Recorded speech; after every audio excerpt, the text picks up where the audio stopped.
Good evening, everybody. It's Sunday night, my friends. Wait, is it Sunday night? Yeah, it's Sunday night. That's how fast the weekend has gone for me.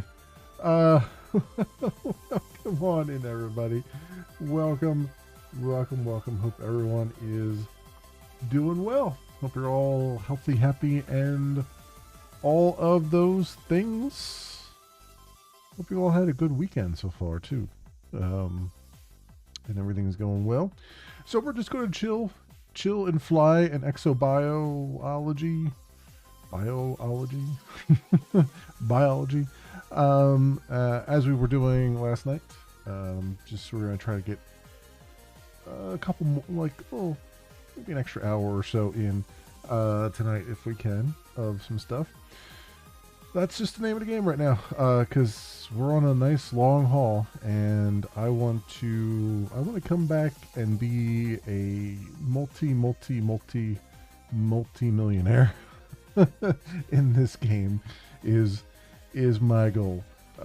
So we'll see if I manage or not. The chips may not fall in place for me. We'll see.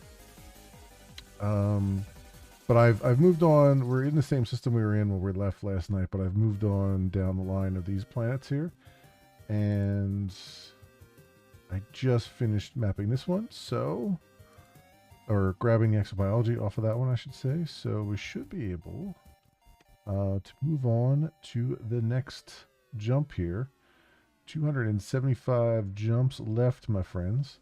And that's just to get out to where I want to be out. And then once we're out there, we're going to do a bunch of jumps, like smaller jumps inside that area, so that we can explore all the things and try to find some new stars and stuff. You know, do that whole science thing. Do that science thing we do, or we try to do at least. But yeah, welcome on in. And pull up a chair and enjoy some tunes as we can here.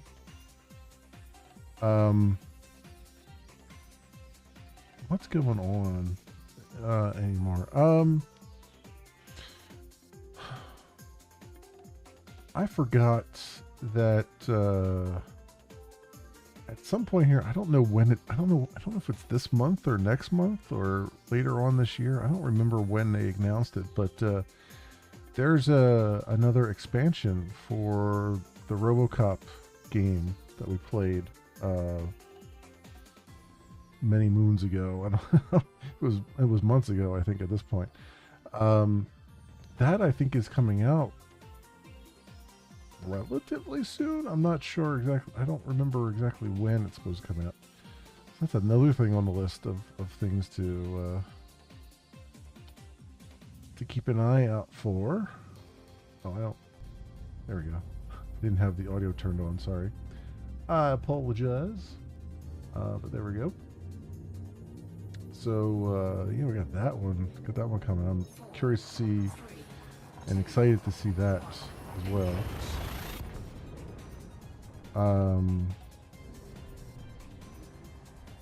The next unknown game would be Expedition 33, which I think is this week?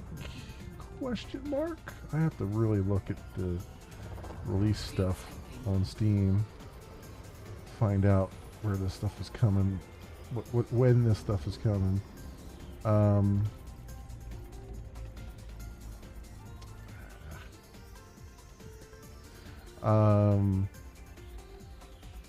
There was some I had some things on my Steam wish list. Like I got emails from Steam saying there's some things that are on deep discount right now. And I forget exactly which one it was. But there was something that was 80% off and stuff like that. Crazy. I thought I thought the Steam Spring Sale was over, and maybe not. Maybe it isn't, because it's just like there's still some deep discounts going on out there. I know GOG has had a bunch of things on sale. I think they're going through their uh, spring sale. And Epic, I don't know if the Epic spring sale is still going on or not. It was at one point. It might still be going on. I haven't really checked. Yeah, you got all kinds of deals, hopefully. I know I was checking Steam to see what like some of the AAA games were, to see if any of those have come on sale yet that I want to play, and for most of them they haven't. A lot of them are still like Spider-Man 2 is still $50, I think. Like I would have thought by now it would have come down a bit, but not yet. Maybe it has come down a little bit from when it was launched, but not as significantly as I thought it would. So, to see what that is, what happens with that stuff.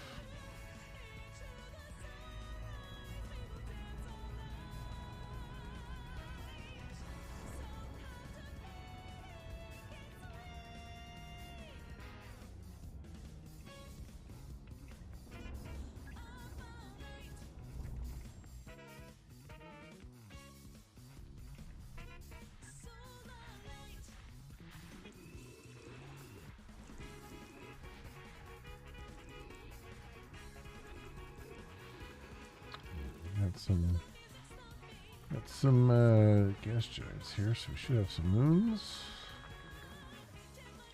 Do.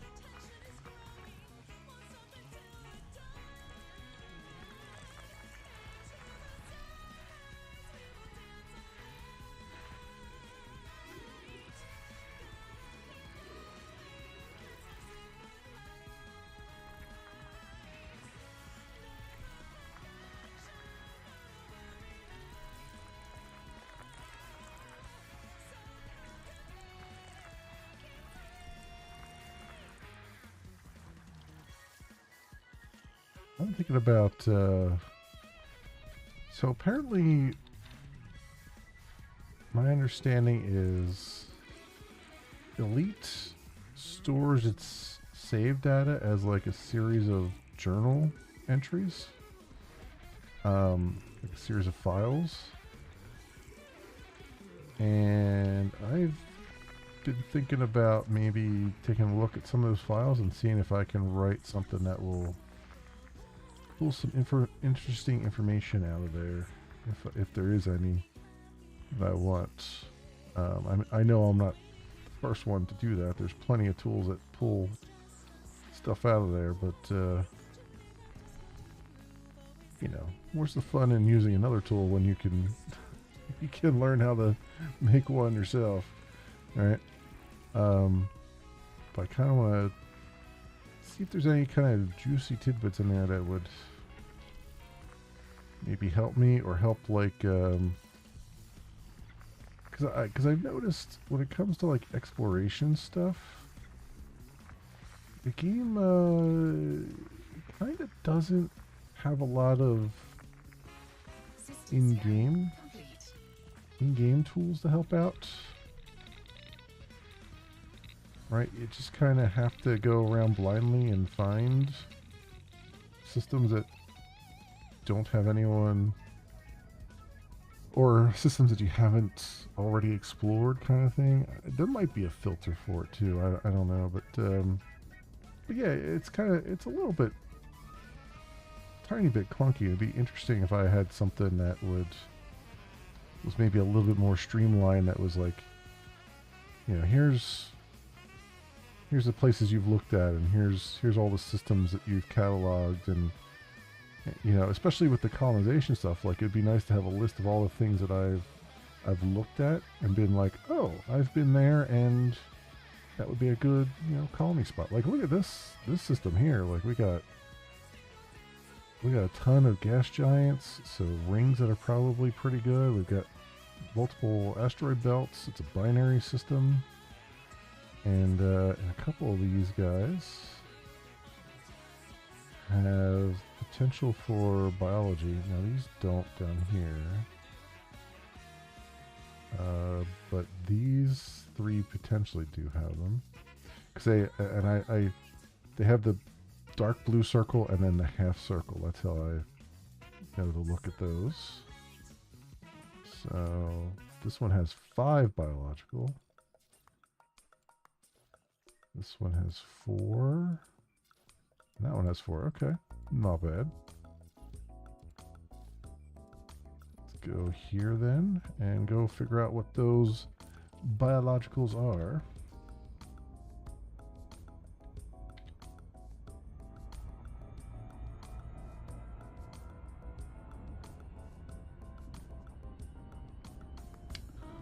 Oh, yeah, but we got another week of work coming up, and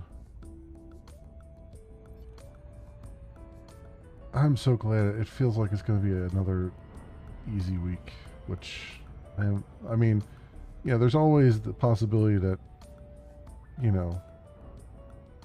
one of us will be running around with our hair on fire, but there wasn't any major things that happened last week, and so the possibility sort of tapers off as the regression testing continues. Regression testing, for those wondering, is basically there's 2 rounds of testing that software usually goes through. There's the initial testing, or the feature testing, if you want to call it that, whatever, where you've just fixed a bug or you've just added a new feature, and they test that, and then the regression testing is essentially you look at the entire system as a whole and make sure that things that were working before are still working now. Because every time you change something in any system, there's a possibility that something else is broken, and not necessarily bug broken, but like it might be obsolete now or something, or the feature itself doesn't make sense with some other new feature that came in, and it wasn't taken into account when the feature was initially proposed. You know what I mean? Like, because things, everybody's human. Things fall through the cracks like that. And so the regression testing kind of helps catch all that stuff. Plus, it helps like make sure documentation is updated for the users, so that they have help menus and all that fun stuff.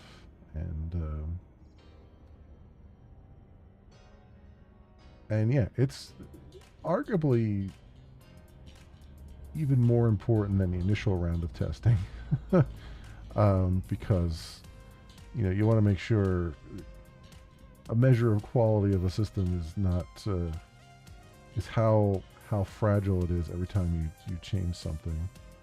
And so you want the system to not be super duper fragile if you can help it. But it also means that, we're kind of like, we're in what I would call a soft freeze, code freeze.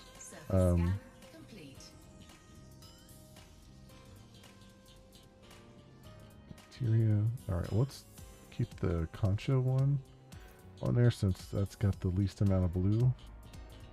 Everything else seems to kind of overlap, so that'll be good.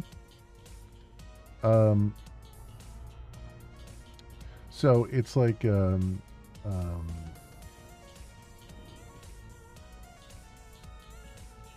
you're still, code can still be committed and all that stuff, but everyone's kind of in a phase where they're not making any unnecessary changes. Like it's just like bug fixes and or things to address issues that come up. So it's like a soft code freeze. And then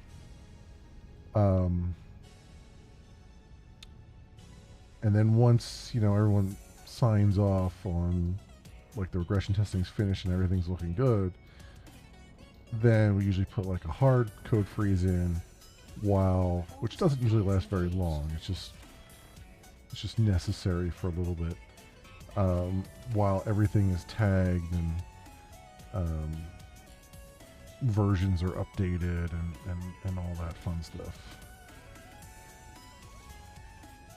And then everybody just kind of gets back to work doing what they gotta do for the next release. So.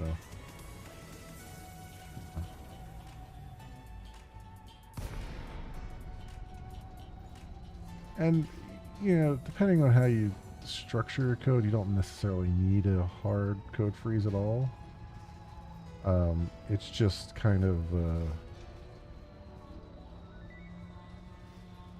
it's actually more of a formality than anything else, right? It's like, you can still tag what you need to tag and do what you need to do. And not affect others. But it's just kind of like,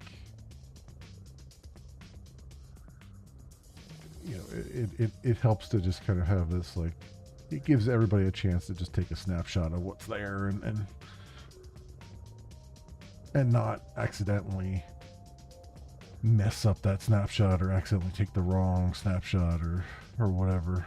So we always have a spot to go back to that we know matches what was tested, kind of thing. And it doesn't take very long. It's just like, I usually only freeze it for like an hour or two. But it's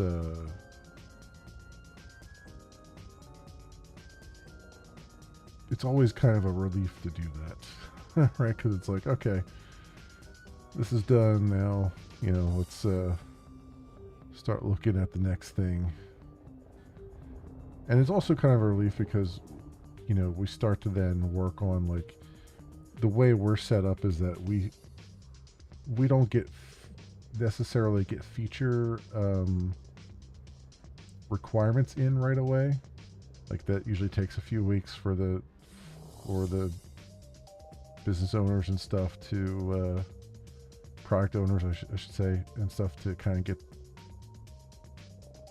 their I's dotted and their T's crossed with that.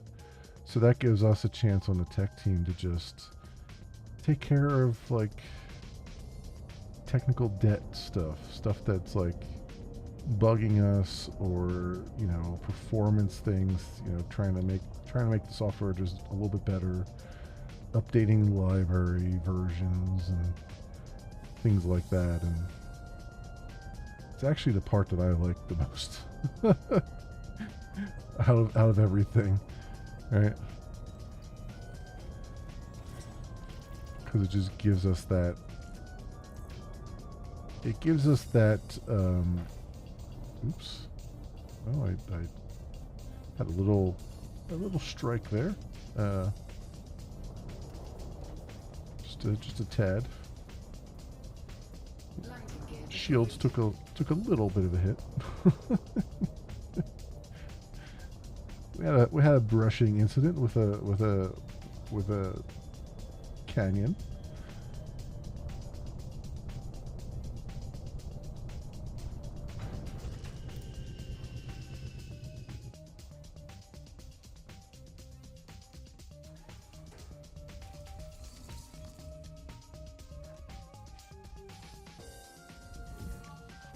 Where the heck is that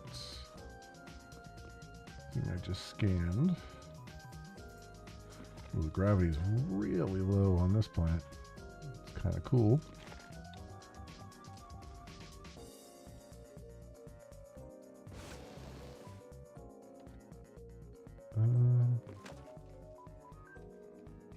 Yeah, where the heck did that thing go?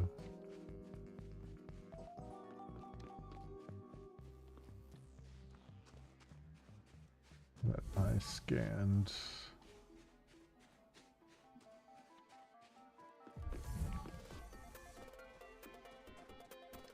I see more over there.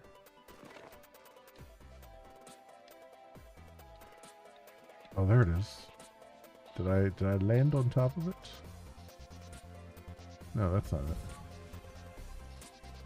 That is the landing strut. Where the hell did it go? Did I crush it? Did I destroy it? Now here it is. There we go. There we go.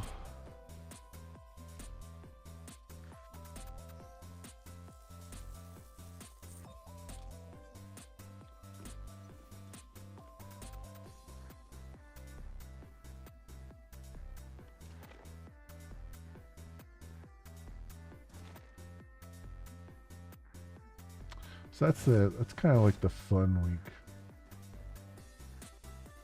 Hey, Tech, welcome on in. Things are going well. I'm just I'm out on a journey, on an exobiology journey. Just doing some exploration and some exobiology. Not the most efficient way of doing it, but I'm doing it and enjoying it.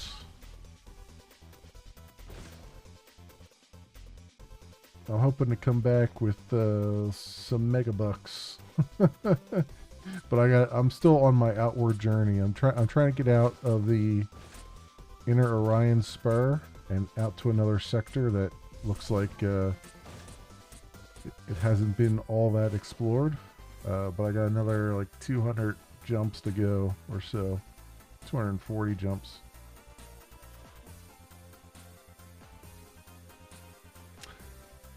Oh, I did see the squad invite. I just the only reason I didn't accept it is because I'm like I'm out in the middle of nowhere, so I figured it wasn't really all that like it wasn't going to do all that much because I'm just in solo instance right now because I'm just out there at the moment, but I appreciate it one way or the other.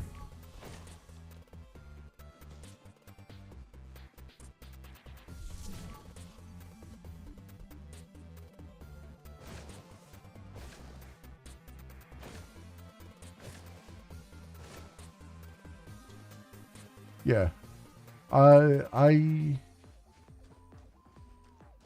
So the squad, I think I accepted the squad invite.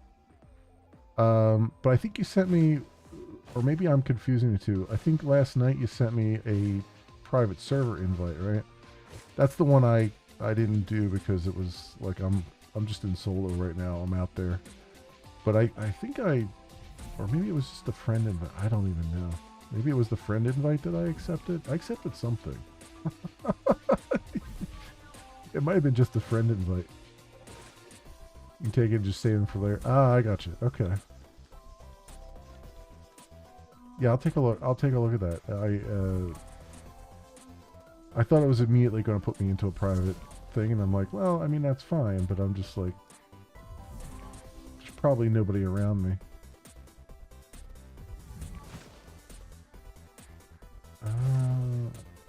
Of course, I picked the one that is not as plentiful as the rest of these things.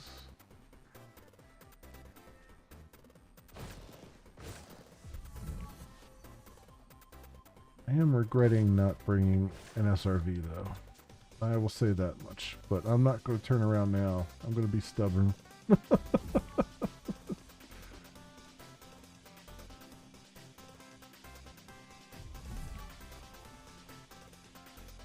Okay.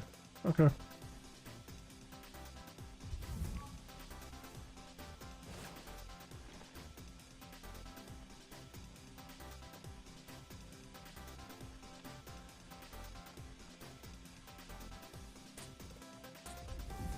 But yeah, I'm just chilling. I'm just chilling and having a scanning time here.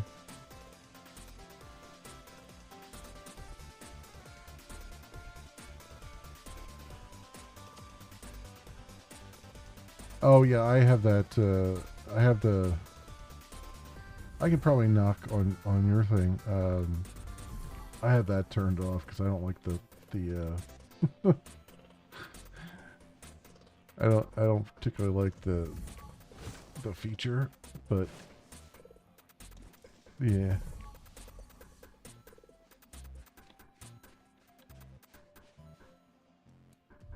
Yeah, I'm not too worried about it though, because I'm multi-streaming anyway. So there's you know there's Twitch and then there's the other ones too.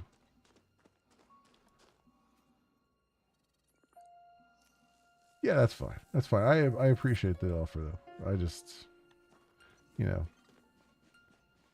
I don't like I there's it's not that I don't like the feature because it's a feature that I think Mixer had and stuff. Um, it's just I don't I feel like Twitch pushes it too much when they should be looking at other things. And they should be doing other things besides that. And so just out of spite, I don't use it. Cuz that's just the way I am when it comes to Twitch.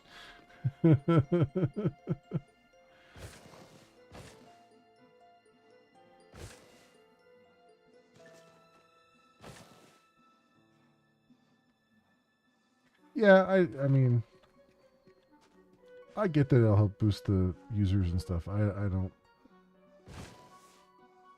I'm not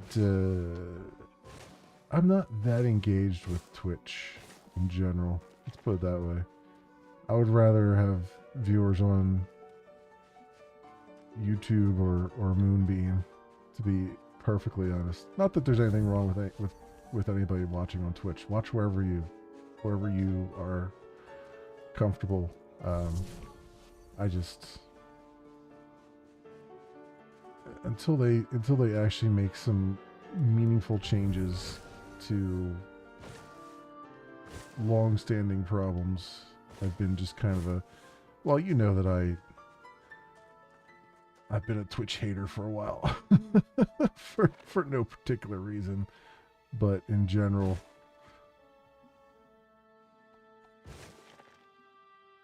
Yeah, we all hate it. No, I yeah.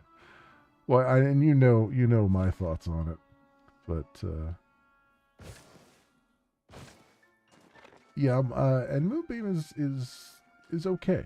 They're not. They still have a ways to go, but they are. I'm really liking their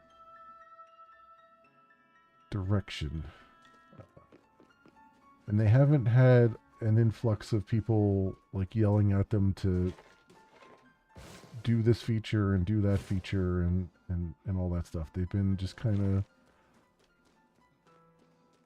slowly just kind of doing their thing. Well, not even slowly. They like every week they have something new going on, but it's like, they've been kind of getting their own vision going, which is rather nice.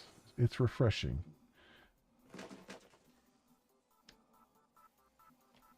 I just hope they find all the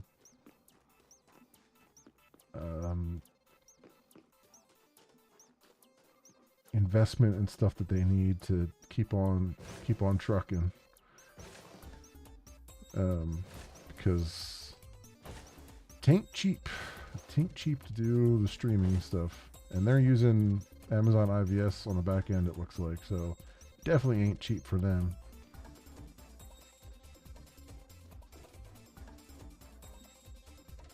Miss Glimish, miss all the fun. Oh, you too.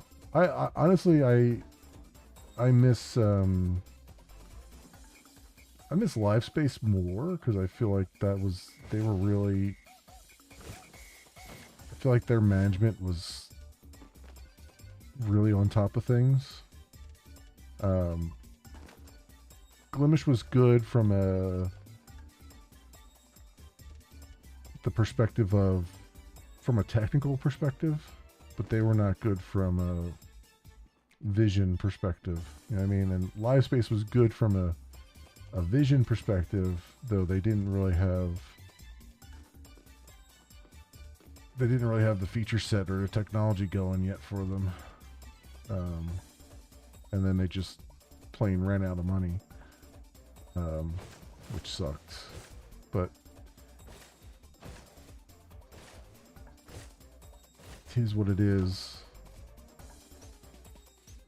You miss all the fun. Yeah, and there was a lot. I mean, there's not a day that goes by that I don't miss like Mixer, man. Like, well, actually, really Beam, because like there was so much. Like, not only did they have the technology, it felt like they had good people. I mean, it turns out they had some crappy people too, but for the most part, it seemed like they had good people, they had good technology, they had a vision, and like, I remember having streams on there and people coming in, and just like the viewers coming in were just the nicest people in the world. Like, they were just helpful and they were upbeat, and it was like a complete contrast to, you know, because I was streaming on Twitch at the same time. I was like, man, it was just so nice, like having that come in. You know, the riffraff wasn't there yet, but it's yeah, I missed that. And not only that, but like, you know that they were onto something because Twitch stole a lot of their ideas. Like the whole Twitch channel points and everything, that was Mixer did that first. You know, the moderation stuff Mixer was on top of. Before Twitch was. The shared chat and things was a Mixer thing. Well before Twitch ever did their whatever they're calling it this week. You know, it's just like just the sheer amount of imitation is enough to just see what they were on to something.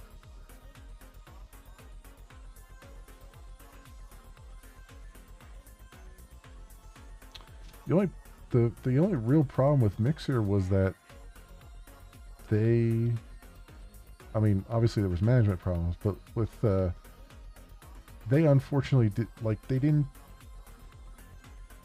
they still had haves and have-nots. And I'm very happy to see that a lot of the new services that are starting up are evening the playing field. They're like, we don't have partner programs.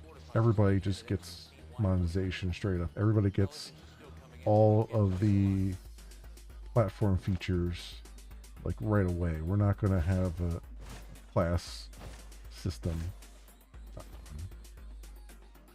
And I mean, that's been my, well, you know, it's been my bugbear for ages. Although rumor has it that Twitch is now going to do something finally where everybody can get a some kind of subscription button or something like that. Assuming that they, you know, can fill out a text form and stuff, which, I mean, took them long enough, right? Like, they've been leaving, I've said for years that they've been leaving money on the table all this time. And now it's like they finally might have actually smartened up a little bit.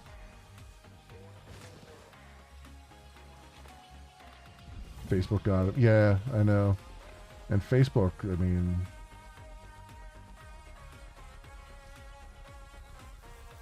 I still don't, like, like the YouTube live streaming interface is bad, but the Facebook streaming interface was just a freaking nightmare. Like, I was trying to set up security permissions for that thing, and I'm like, it's asking me 100 questions 50 different ways, and they all sound like the same question, and I have no idea how to answer the first way.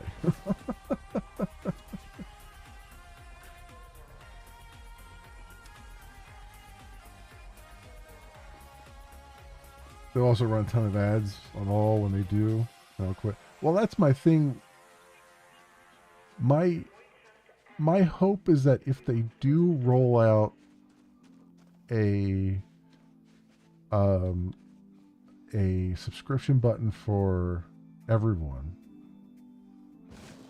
that they'll at least let everyone have the ability to control when ads run, or as much as partners have, which is you don't necessarily have control when it runs, but you can run them, right? So like, if I can at least have the option to run an ad when I take a break, and then that removes the pre-roll ads for everybody for X amount of time, then I will do that, even if I can't get paid for the ad, right? Even if Twitch is like, well, you're not a partner, you don't get paid for the ad. That's fine.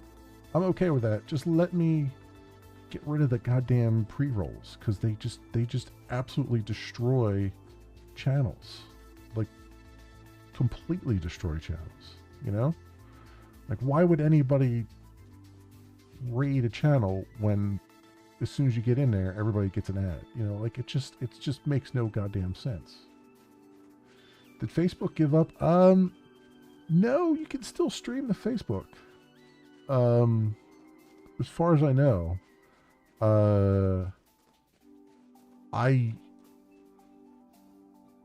I can't point to any particular streamer that I know that still streams on Facebook. But I think you still can. I'm not sure. To be honest, I'm not sure. It would not surprise me if you still could.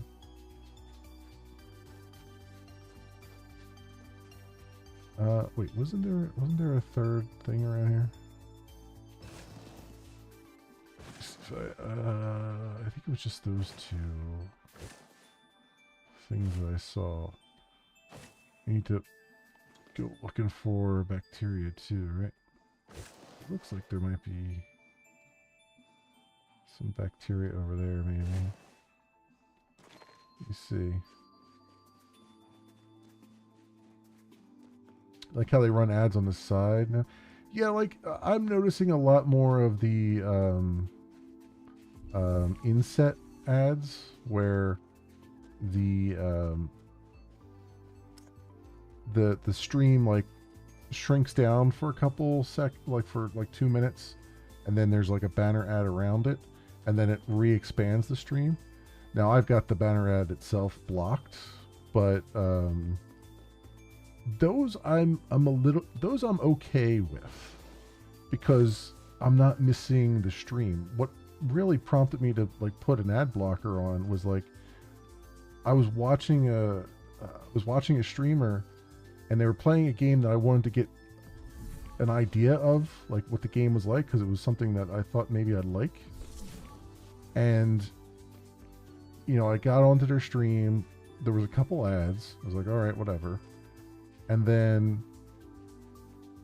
they were in a story cutscene for like 5 minutes or something like that.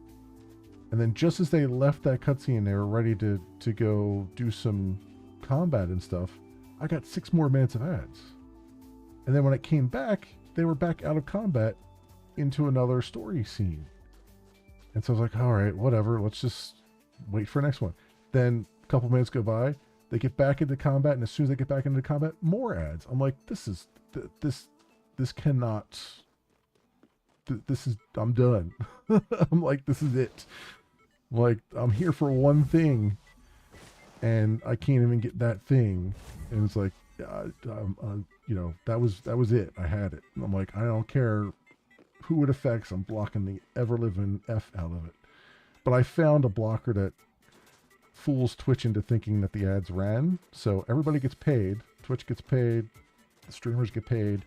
And I don't have to watch the freaking ads. So Boom. Everybody wins. Except for the advertiser, I suppose. But you know what? Fuck them. I'd say, I don't mean that, because it's not really the advertiser's fault that they're destroying your viewing experience. It's really Twitch's fault with how they implement the ads. But still, somebody's got to be the bad guy in that equation. I choose them.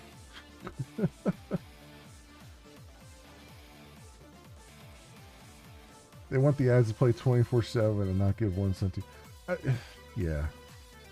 I mean, that's going to be their next play, right? And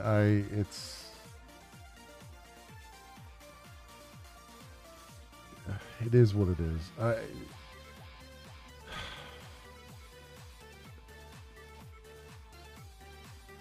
I don't know. I don't know. I want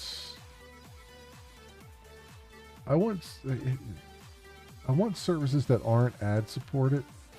I want more services that aren't ad supported, because as soon as services become ad supported, that's what happens. Like, it's just wall to wall ads, and the whole purpose of their being starts to get diluted.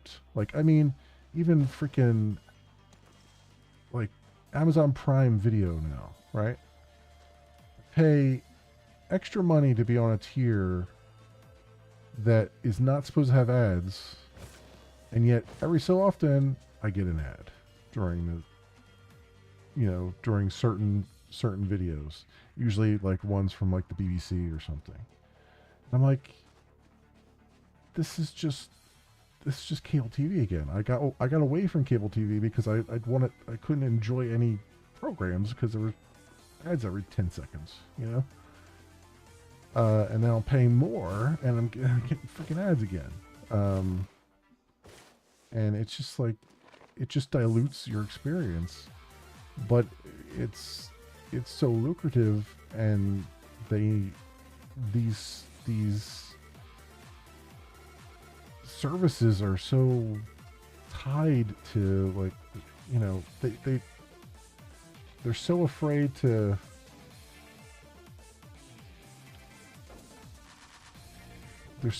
make money in a sustainable way that they have to rely on ads, which are not sustainable. And then on top of that, you're now at the whim of advertisers who are notoriously skittish about every little thing, right? So now your TOS has to be 9,000 pages long to handle every possible misconstrued, out of context incident that could possibly ever happen, just to appease advertisers. And I'm not saying that there shouldn't be, safe spaces and stuff. I think that's still an important thing. And generally speaking, I prefer level-headed discussions and no craziness. But, like, I also realize that that's other people find other things entertaining, and at the end of the day, it's meant to be an entertainment platform, and the amount of hoops that they make people jump through for something that isn't, just because it could affect their primary source of income, when really the primary source of income should be the users, because what you're doing is you're creating an experience. Instead of creating an experience for users, you're creating an experience for advertisers. And it's like, you got to ask yourself at some point, what does this service exist for? Does it exist to provide entertainment for users? Or does it exist to provide um, a giant electronic billboard for, for advertisers? Although there's a whole lot of slippery slope stuff that ends up in there too. And I don't want to get into any of that. Lord knows I don't. I have zero to say about anything political or drama related or anything like that, because I just don't give a. I don't need to be public about any of that. But it's and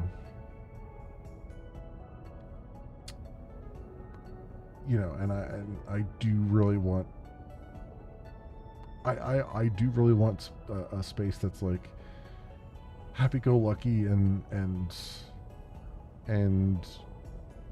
bubbly and upbeat, and not a who can one up this other person in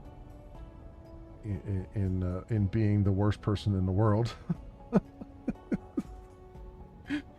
Which is what YouTube has become, thanks to the algorithm, right? It's like, who can be the worst person in the world? Oh, well, it's this person this week, and I guess next week it's going to be that person, and they're getting promoted for it,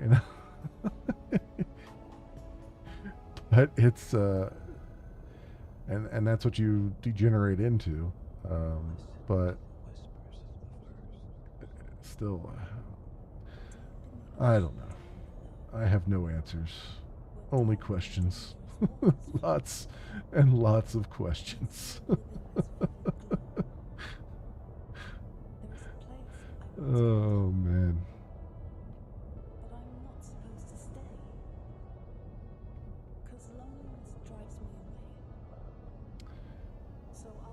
But I don't. Again, when it comes to like tech companies, just in my experience, tech companies secretly, if they hire a CEO that is not either the originator of the company or was one of the founders of the company, or or has been with the company for ages and ages, dollars to donuts, that CEO has been given marching orders that nobody knows about, and you don't find out about it until those orders come to fruition. Usually those orders are something like, prepare the company to get sold, or do all the unpopular stuff we want you to do in order to ensure we, the investors, get a fat paycheck, right? And my guess is that the CEO of Twitch, his marching orders have probably been his untold marching orders, his unannounced marching orders, have probably been either make Twitch profitable at all costs, or get Twitch prepared, ready to be, like, get the valuation of Twitch up such that we can sell it off to somebody else. Because my guess is Amazon's getting pretty antsy when it comes to Twitch and them not ever being profitable.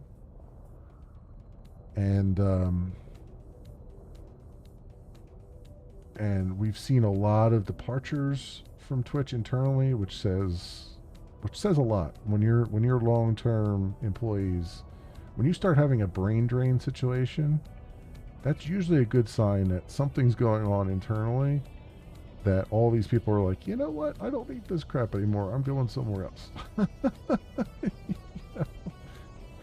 You don't necessarily know what it says, but you know it's not a good thing. Um, and some of that is like I've worked for companies where the company's been bought by somebody else, and that company that it comes in, like it looks bad if they fire people. So what they'll do is they will change. They will make the environment hostile, right? They'll get rid of perks. They'll get rid. They'll you know turn the heat up in the summertime, just to kind of like make it uncomfortable and terrible so that people leave on their own, and they can just say, "Oh, well, we had all this attrition, but they those employees left on their own. They felt they weren't a good fit to the new culture, right? Or some bullshit like that." And that's how they get rid of heads without, that's how they get their costs, quote unquote, down without doing the unpopular move of just straight up laying off people.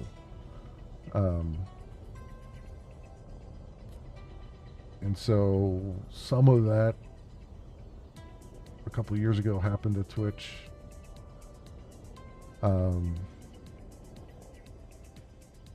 This whole stream together thing that they're pushing is, I honestly, it feels like a smokescreen for something else. Like they're using it as a means to hide unpopular things that they're changing along the way. Although, to be fair, they're doing a piss poor job of that because people are still seeing the unpopular stuff happen, and nobody really likes the shared stream stuff either. I think it still rarely even gets used, stream together or whatever it's called anymore. So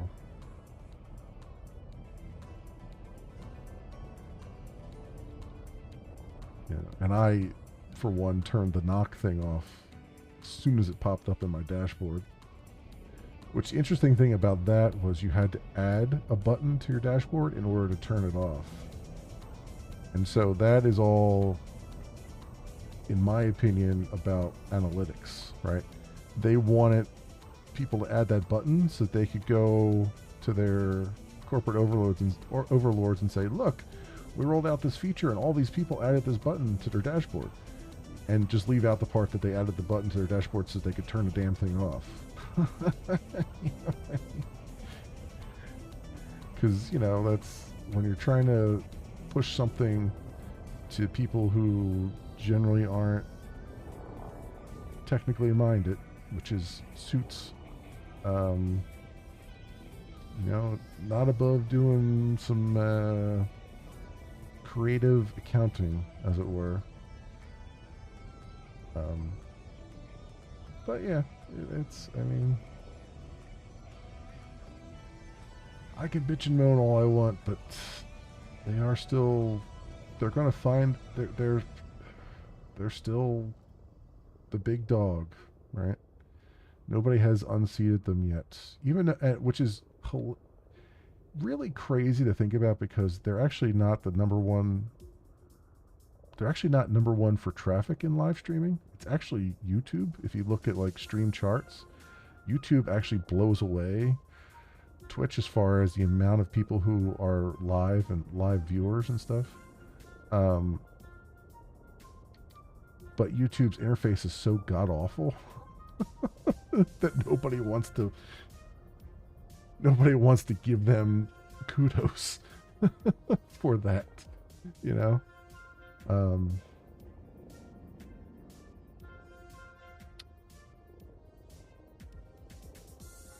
and they don't have, and YouTube doesn't have the mind share either. Like they've got the mind share as far as like pre-recorded videos. They don't have the mind share as far as streaming stuff. I mean, Twitch has been really good at like presenting themselves as the only rancher in town kind of thing. You know, despite all of my belly aching about it.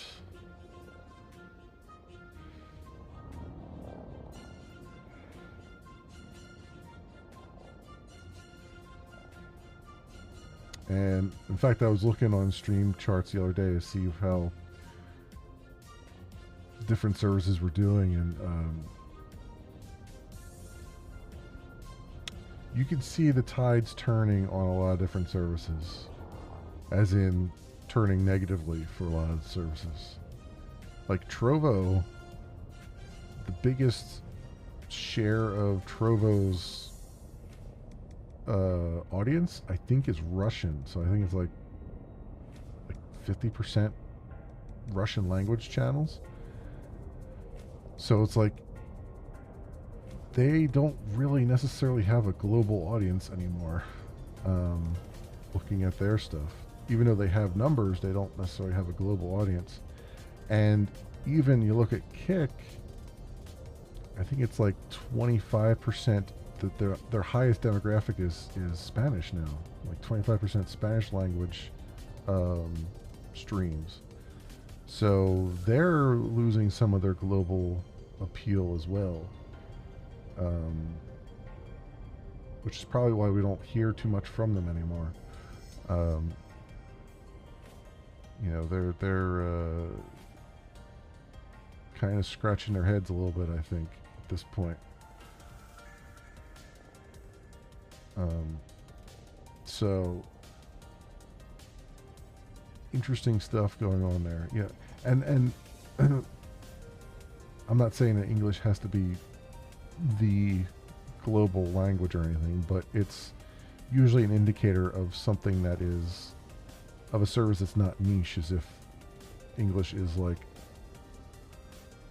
what, you know, the prominent language on a service. Otherwise, most of the services that don't have English as the prominent language tend to be more niche. I'm not saying they are. They could still have quite a global reach, but they tend to be. And that's like your Billy, which is China, question mark. And then there's another one I can't remember the name of, that's predominantly Taiwan. You know, and you can see that reflected in their language numbers, you know.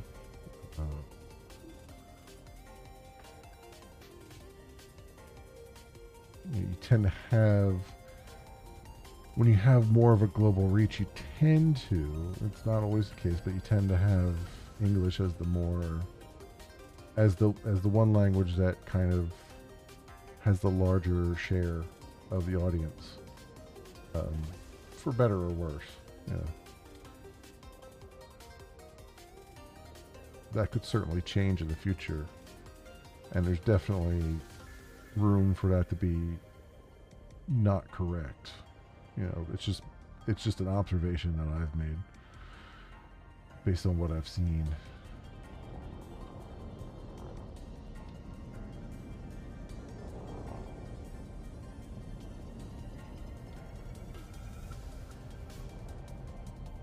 These.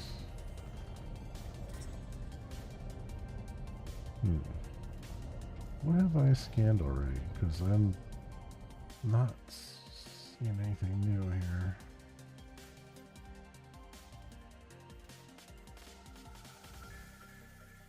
So both of these I've scanned. And then there's 3 more here I gotta find. One of them obviously is going to be bacteria, because of course it is. I don't know what the other 2 are. I wish there was a way to tell what the other 3 are that I'm missing without having to go back up into orbit and then look at the surface scanner.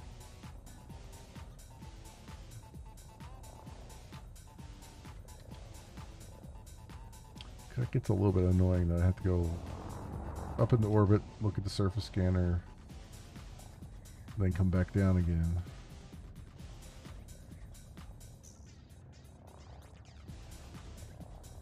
Though, on the other hand, it does make a modicum of sense because you'll probably want to reposition to the area that has the concentration of the next thing you want, but still.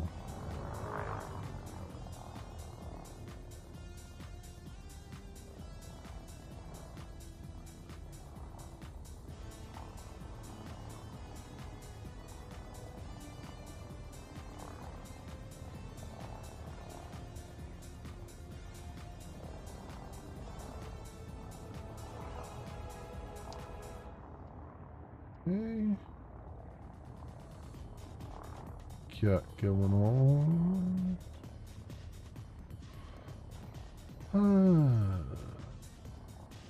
This is cozy. This is cozy. Like, I know I realize there's not a whole lot going on the screen, but I tend to,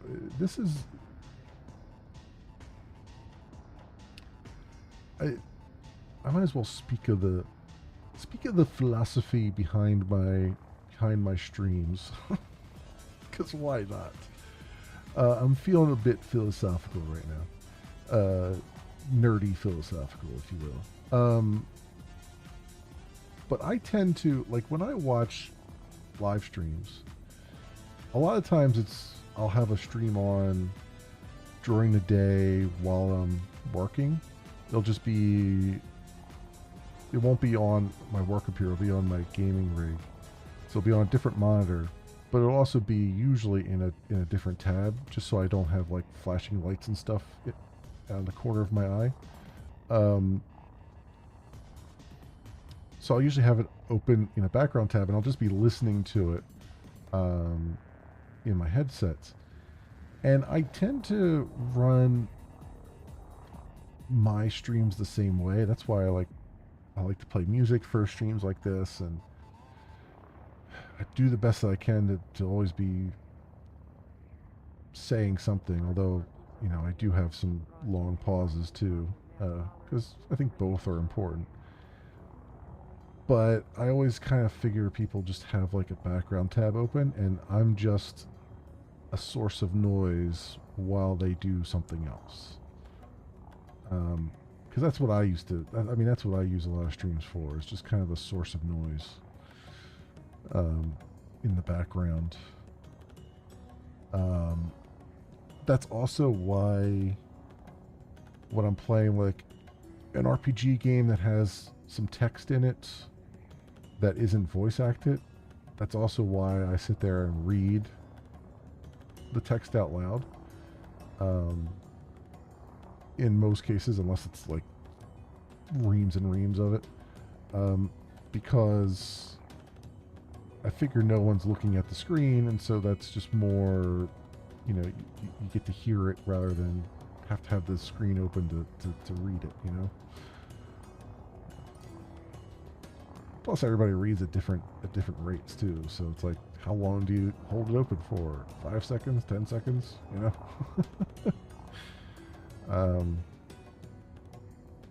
That's kind of my general philosophy around the whole stream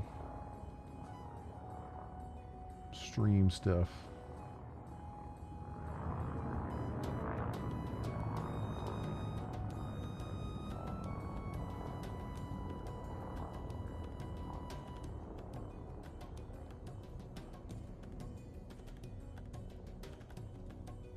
Six days. 6 days for what, Doris?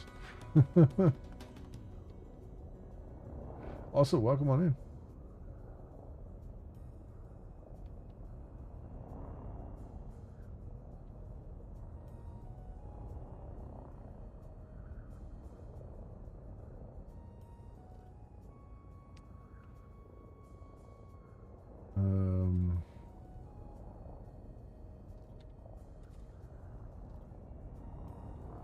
Yeah, what do I have here?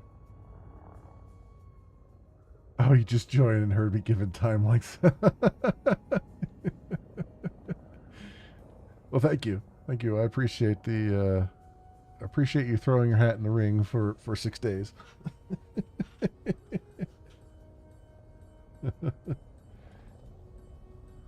Is it the? I need to check the window there, see if is the is the Moonbeam chat showing up on the stream, because I did put the I did plug the URL in. They have a little URL widget you can do on the settings page. It's enough time to really get things done, you know. Yeah, it's not actually. That's weird. Oh, it is showing up. It is showing up. Yeah, yeah, yeah. I just. Oh, it's not showing up with the black background. Weird. Because I kept the black background on there. Okay, I just have to figure that out. That's fine. That's fine. I just have to make sure the chat comes up with a black background so people can actually read it.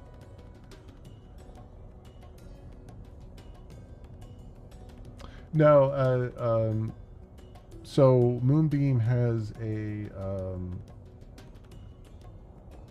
they just rolled out, I don't know, like I guess a couple days ago, they have a URL that you can plug into your browser source in OBS to put the chat, the Moonbeam chat on screen.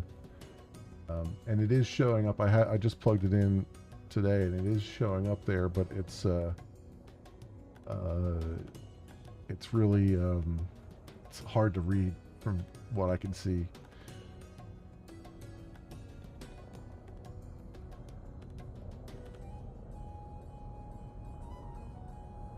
Yeah, on my screen. Yeah, on the stream itself. Yep.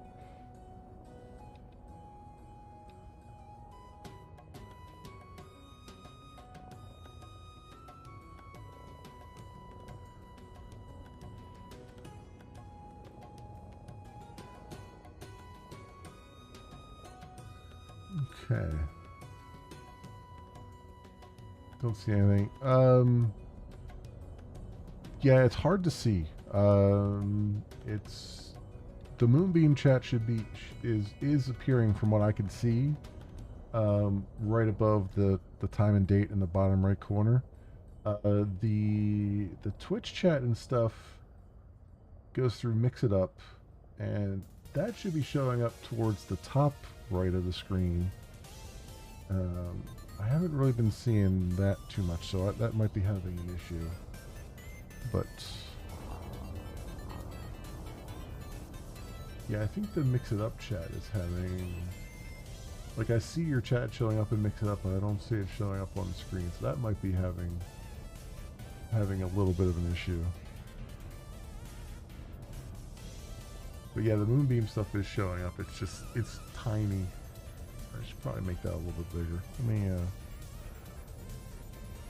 me go and adjust some things here.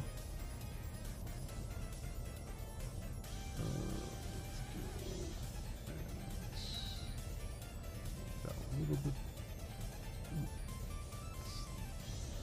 Make it a little bit bigger.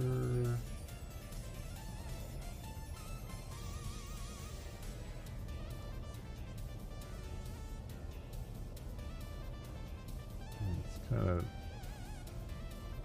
hard to make it bigger, but it might be a little bit better.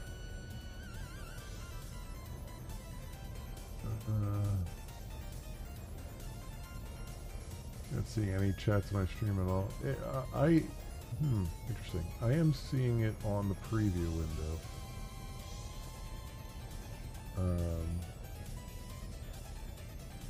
Let's see if this shows up. Yes.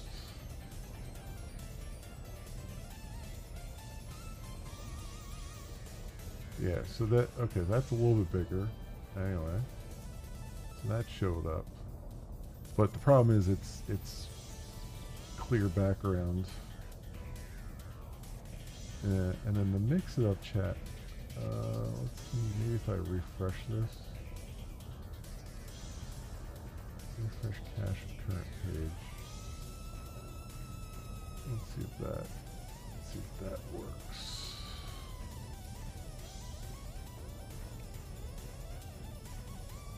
Alright, well that is showing up, but it's...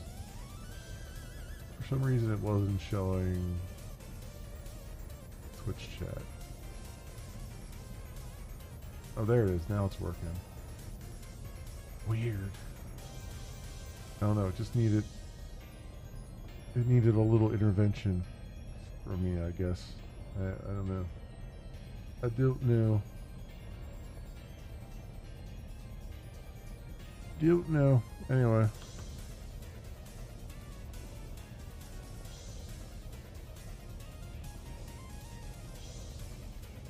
Yeah, all I did was tell it to refresh its cache, and then it start working again. Looks like. And I have it, what's weird about that is I have it automatically set to refresh the cache when it goes hidden, but I guess because I have it on every window, it never goes or every scene, it never goes hidden, so it's never refreshing itself. Maybe I need to work on that a little bit.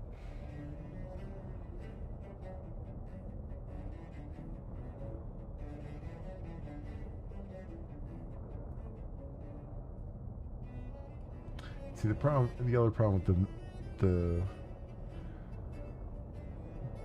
is the positioning on the Moonbeam chat, because it's over the instrument panel in Elite here, so it's kind of hard. It's making it even harder to see. But yeah, I could work on that. That's for another day.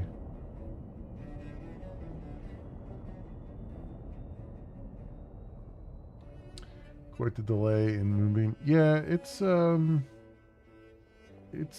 several seconds. Yeah, it's like sometimes like 20 seconds or so. And I need to put another bug report into. A lot of times the player says that you're not seeing the live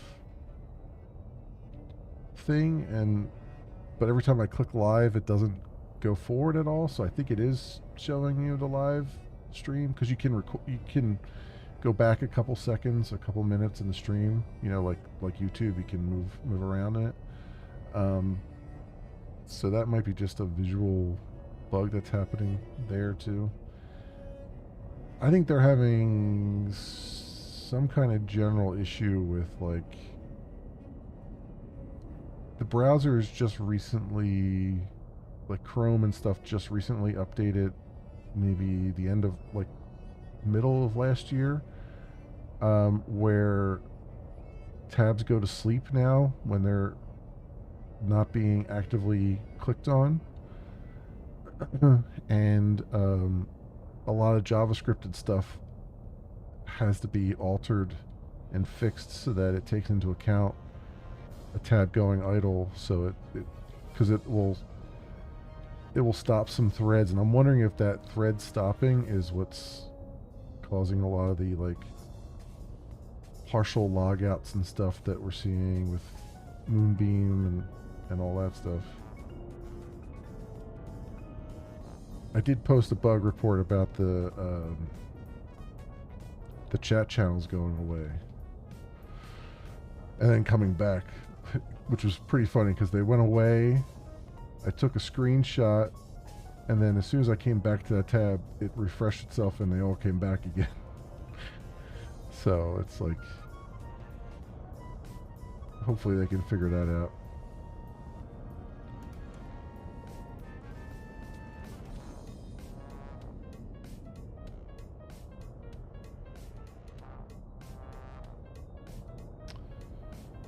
Yeah, it's something to do with the browser state. They're also getting a warning about Firebase, where that they probably should fix because it's a performance warning. I haven't used Firebase ever, but, like, usually when a library is warning about performance, you probably should do something about it.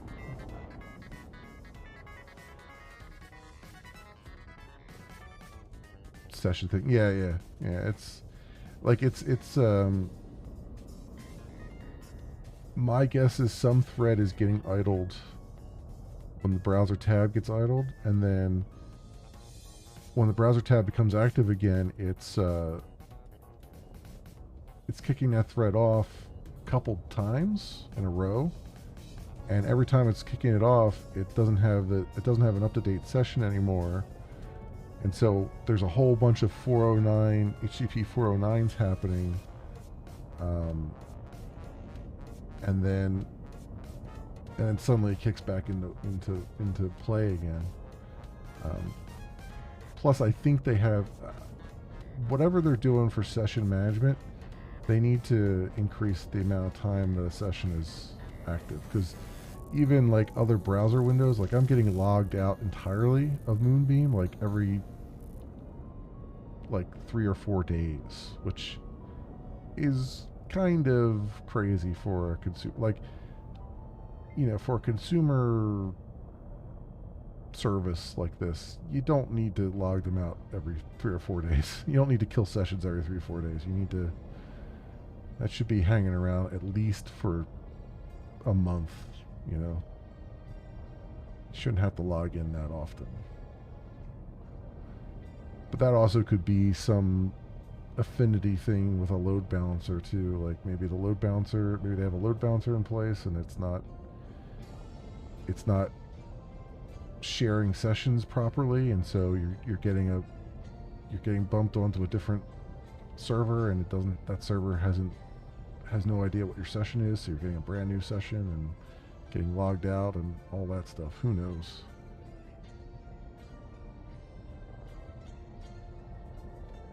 Hey, Outlaw, welcome on in. How are you doing?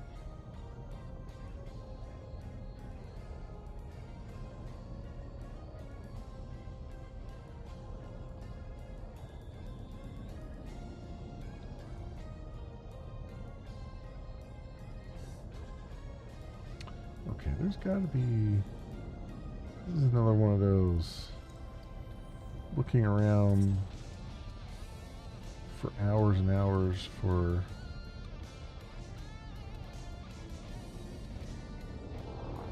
something here, and I don't know what I'm looking for.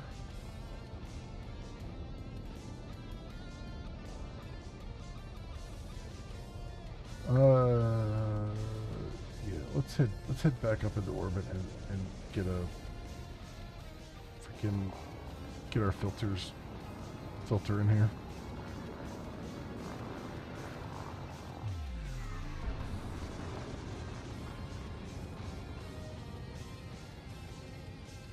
Cannot comply. Frameshift drive charging. 4, 3. I'm doing good, Outlaw. 1. Engage. You know, good stuff. I had no complaints on my end. Just having a relaxing weekend, and hopefully have a pretty easy week, I think. There's like haven't been any fires. Nobody running around with their hair on fire last week, so I'm thinking this week will probably be okay. So, cool stuff all around. Hey, Master Max, welcome on in. How are you doing? Yeah, I saw Doris. I saw you were on Elder Rock's first Moonbeam stream. Yeah, he's a cool dude. I've been following him for years. Even before Glimish, I think I was following him on Twitch for years. I don't know how I ran across this stream, but I just did one day, and he's a cool dude. He's a cool dude. And he also likes to try out, you know, new platforms and whatnot. And so I contacted him and said, hey, you know, because he was talking about Moonbeam at some point, and I said, hey, you want to come try out Moonbeam? You're more than welcome. So that was cool. It was cool to see him live.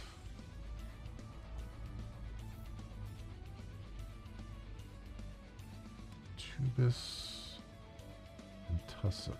Okay. Oh, I see. There's a giant hole in the middle there where these things don't exist. Wait, did it not? Oh, I guess. Oh, okay. Well, let's go around the edge of the planet there.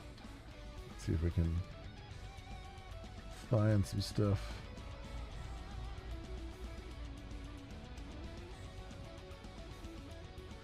Just got into the game, so we're slowly learning everything. Yeah, I just I've owned the game for a couple years, but I haven't really gotten into it until ow, ow. So I just kicked the table here.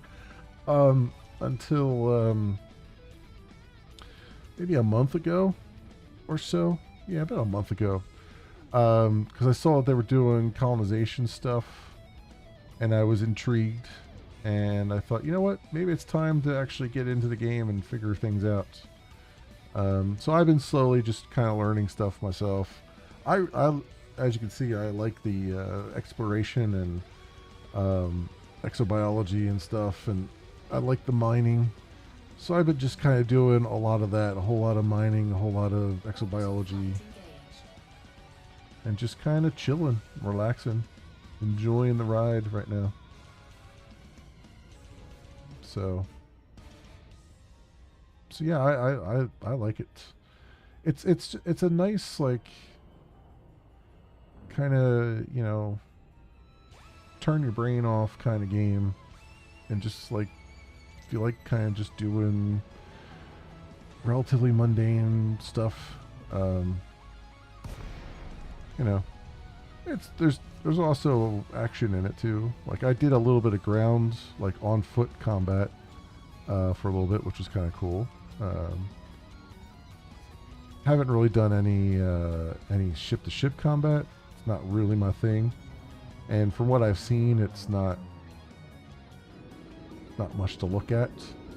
The on foot combat seems a little bit more interesting, but yeah, I'm enjoying it, and I also occasionally pop into Star Citizen as well. You know, sci-fi games are my jam.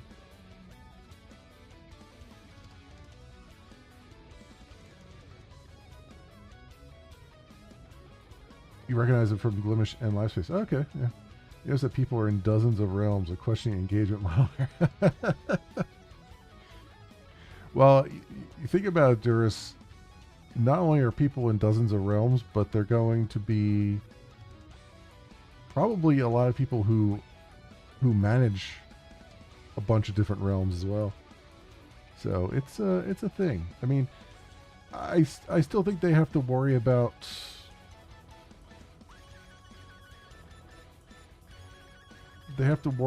realms being an unnecessary construct on top of everything, right? Because there's going to be a lot of people who just want to stream, and that's why I like that they have the public realms, because people can just be like, I just want to stream. I don't care about all the other nonsense. But if you get a lot of people like that, then you know your whole concept sort of becomes a burden, right? It just becomes a technological burden for people.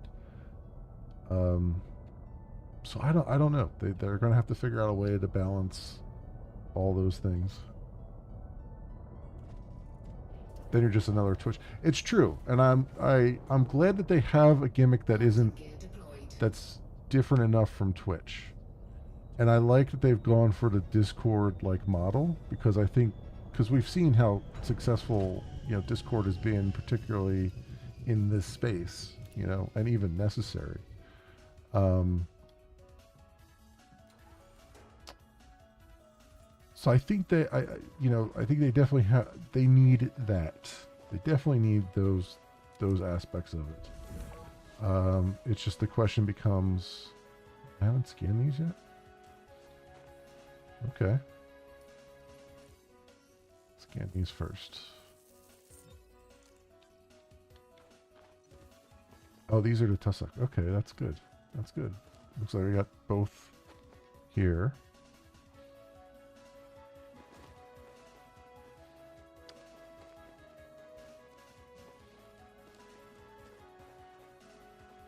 oversaturated given the population. Yeah, I think everybody's. I think I think we're in a good old west land grab right now, right? Everybody's just kind of trying to grab their piece of land because they're not quite sure what direction the service is going in and how important that land is going to be. You know what I mean?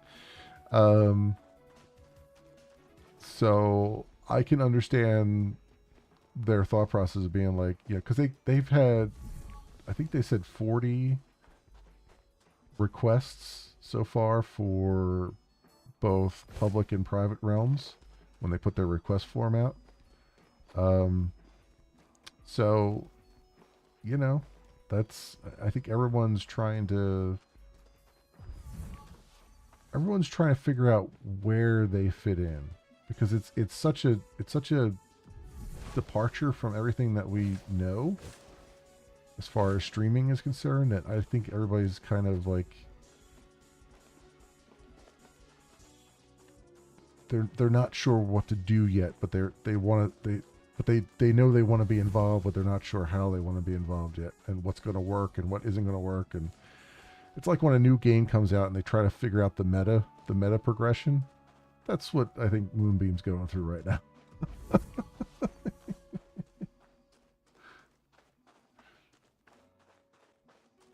Every time you do some on foot missions, you end up dying. Yeah, it's I died a couple times too. It's the thing is after like the first after you do like one or two, like I did like the battle missions where you drop in and there's like two factions fighting, and if you manage to get a couple kills, you get a decent payout for each one of those kills. And again, these are just AI that you're killing, not other people. And so once I did that, I was able to upgrade my suit because you only start out in a flight suit, and there's actual like armored battle suits that you can buy from the one of the shops on the space stations, and you have to go on foot, I think, to buy them. Though you have to go actually walk over to the shop and do it, and that makes all the difference because you can get better weapons, you can get better armor, and it's just like I went from maybe 3 kills to like getting 10 or 11 before getting murderized.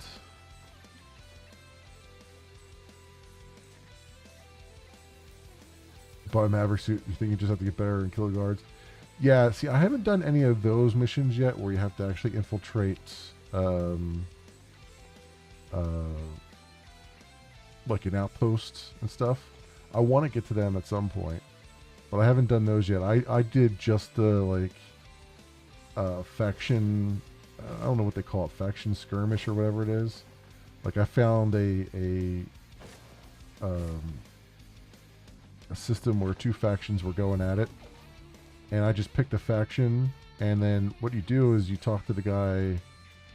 I forget what shop it is, but there's a shop. You talk to the guy, and you sign up for a particular faction. Doesn't really matter which one, and then they taxi you over to the war zone and drop you off, and then you just fight a bunch of computer-controlled AI, and then every time you kill one, you get like a little stipend of money, and then that was, I mean, it plays out like a capture the flag kind of thing because there's control points that spawn, and you have to try to capture those, but it lasts all of like, I don't know, 10 minutes, and then you get shuttled back, and you can do it all over again. And it looks like you could make some decent money from it. Not exobiology money by any stretch of the imagination, but you could probably make some. I made for 20 minutes of work. I made like 940,000 credits. which is not terrible, you know, for that amount of work. So if you can go around and find like one of the power play areas that there's two factions duking it out.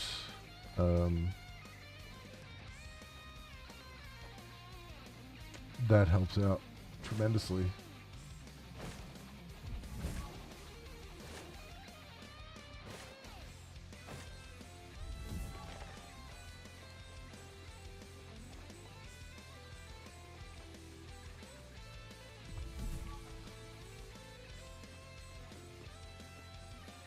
Okay.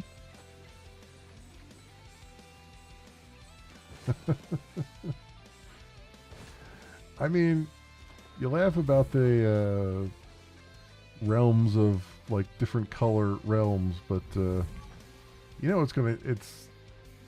mean, there's so many niches out there. It's gonna get to be that way.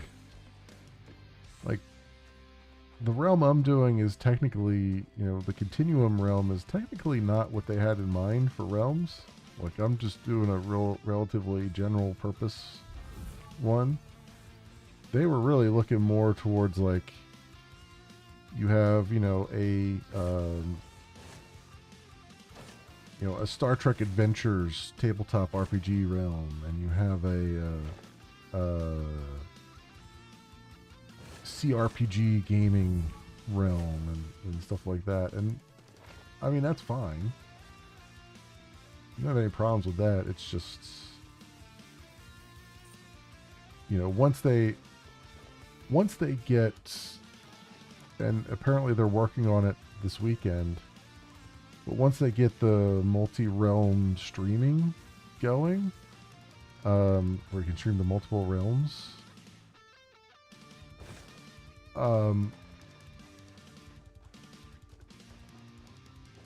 the realm itself isn't going to matter as much anymore. It's going to be more of just a gathering spot. And I think that might be a good thing. Because I like the idea of realms collaborating with one another. And it will kind of promote that collaboration a little bit.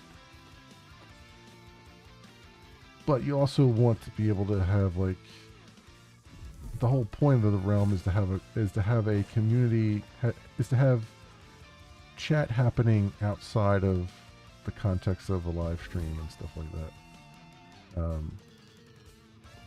And a lot of the big streamers on Twitch, like when they're not live, you can actually sit there in their chat and there's still people like chatting away even when the stream's not live, So I think it's a good idea in general.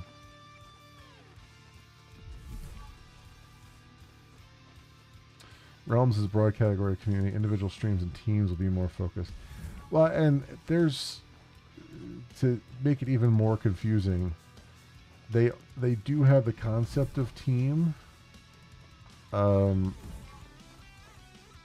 but it's so you can have a stream team. You can different people who are on your team, different streamers that are on your team, but that is for the purpose of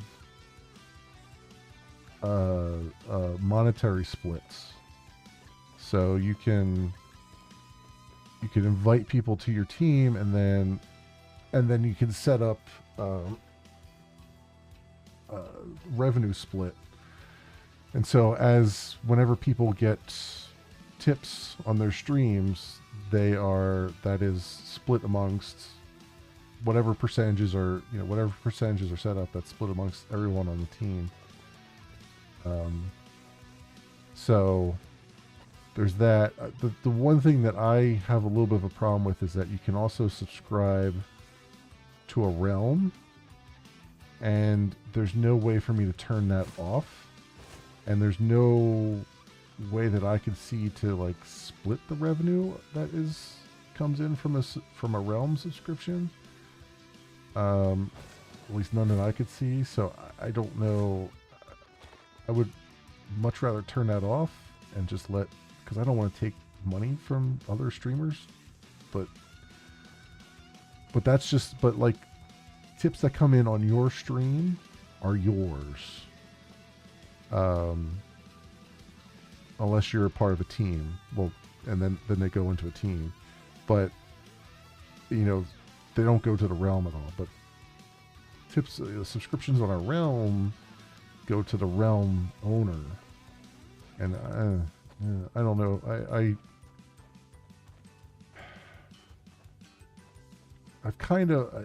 I've been holding off on asking about it during one of their live streams because I don't want to sound like a negative Nancy, because I really do like what they're doing. But at some point, I want to ask them, like, what is the thought process behind that, and can we turn that off as realm owners? Because that's, I feel icky having that on right now.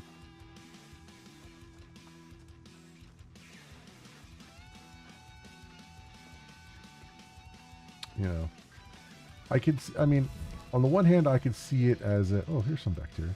On the one hand, I could see it as a way to pay moderators. But,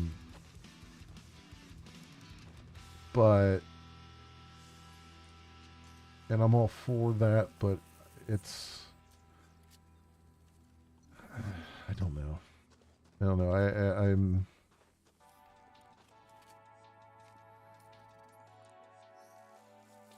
I don't want it to be I don't want it to be a situation where, you know, streamers are bringing in lots of viewers, and then those viewers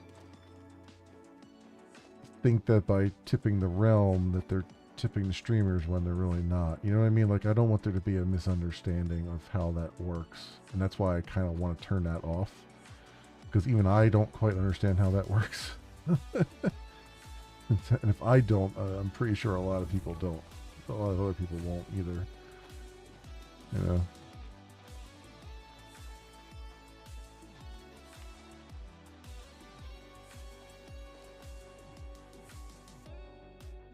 What am I doing on this plant? I'm doing exobiology on this plant. So I'm basically going around and collecting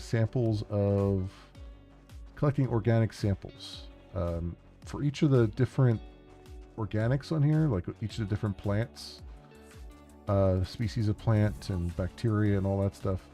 You have to get 3 samples of each, and then that then goes into your catalog.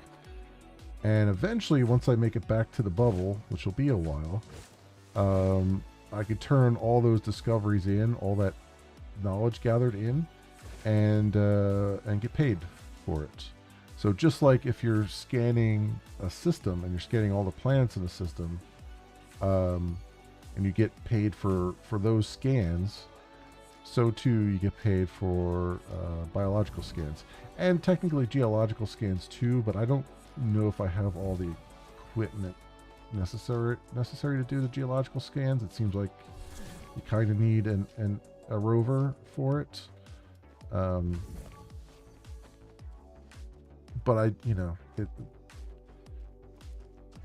haven't encountered that many yet anyway, so it's hasn't been that big a deal. But honestly, yeah, I probably should have taken some of the mining stuff off the ship and put an SRV bay on there so I could drive around instead of walking short distances and then hopping back in the ship and trying to find more stuff.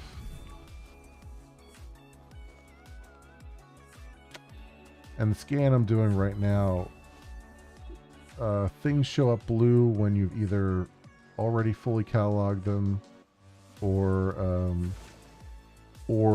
you haven't moved far enough away from one that you're in the process of cataloging. So each thing that you catalog, there's a certain distance you have to go before you catalog the next sample, because there has to be genetic diversity. And it's different for every plant from what I understand.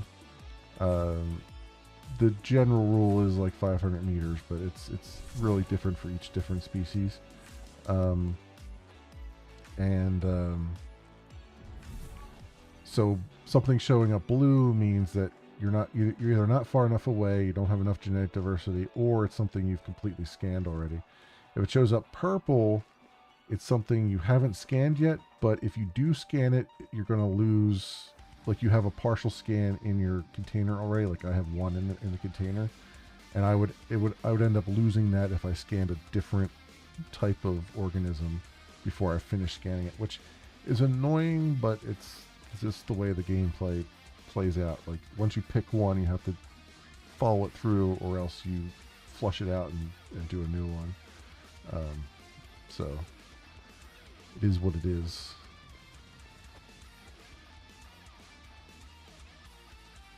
But this is a in order to do the exobiology, you have to buy an Artemis suit. So that's what I have on here is an Artemis suit, because that's what comes with the scanner. So you can't, as far as I know, you can't buy the scanner separately. You have to buy the suit. So that's what I did. And so as I go around scanning planets with the deep space or deep system scan, whatever it's called, I then look at the system map and then look for planets with a thin atmosphere, which means they have that little tiny, they have like a blue halo around them. And then you look for ones that are potentially, well, the blue halo around them means that they have an atmosphere, I think.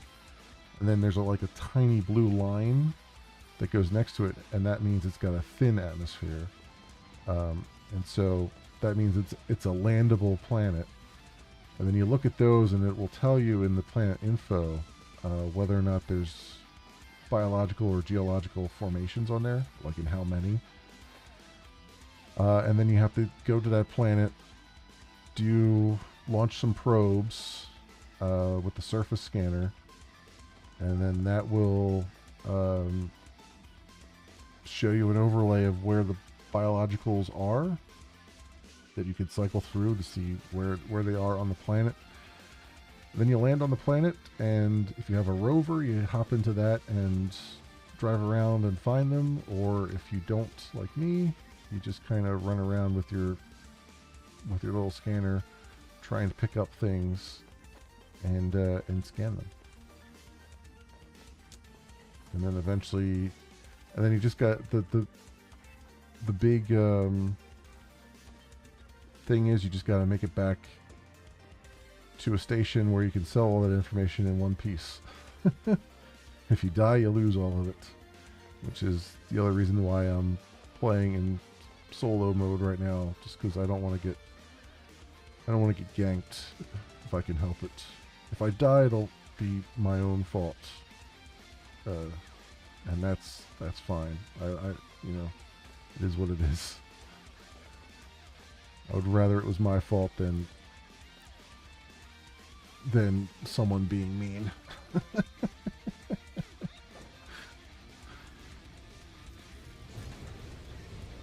So I need some more I need some more bacteria scans here. So if I look at the system map, so here's the planet I'm on here. This other planet down here has got it's got the blue halo, so it's got an atmosphere, and it's got the little line here, so that means I can land on it. And if I look at it, I go to information, it says it's got 4 biological signals on it. And then this one here is similar, it's got 4 biological signals. And then if I look at the one that I'm on right now, I can see what I've already scanned. So I can see I've scanned everything on here, except I need some more bacteria scans. I need 2 more of these to finish this scan up. And then I'm done with this planet and I can move on. So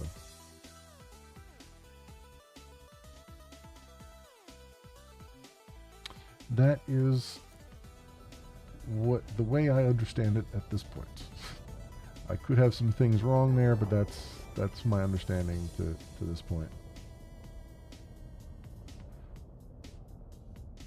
You tried this game a few years ago, ended up liking No Man's Sky.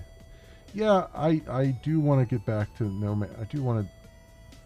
Man's Sky as well. I've installed No Man's Sky on the Linux box here with this. I've been using my Linux box for the long-running, not necessarily games that don't necessarily have an ending.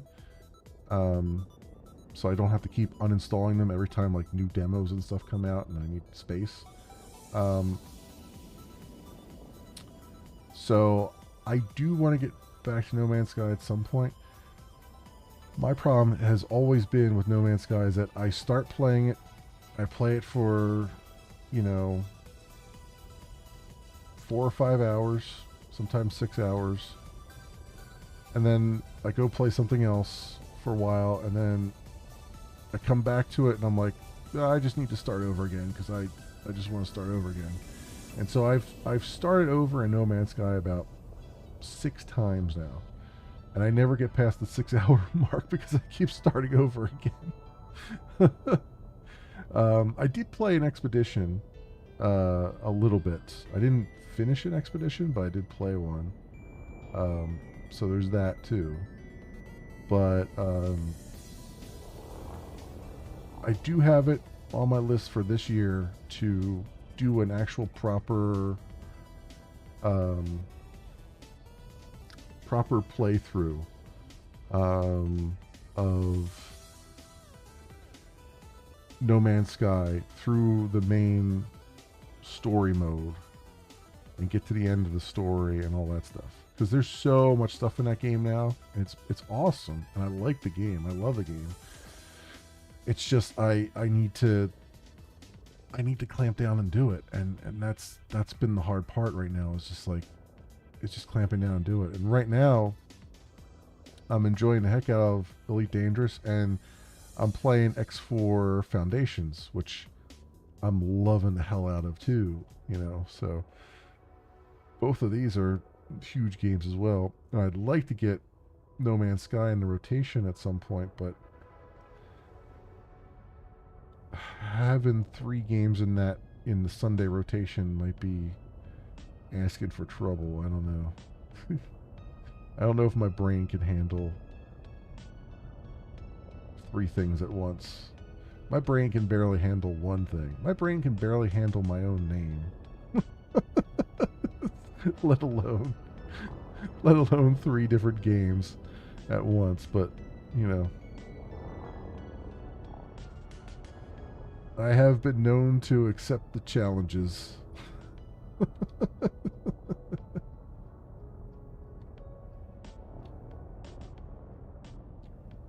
Used to play a bunch of No Man's Sky, then I tried this game. Yeah, they're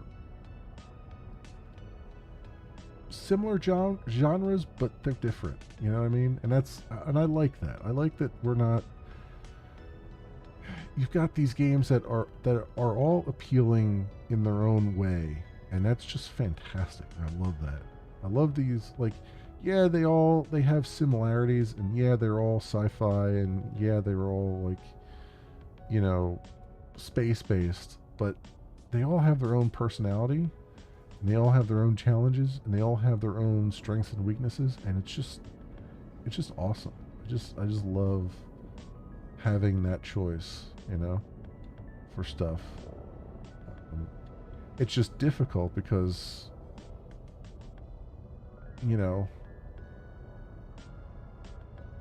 there's just not enough hours in the day sometimes to do everything you want to do. There's too much adulting and not enough entertainment. Not enough gaming.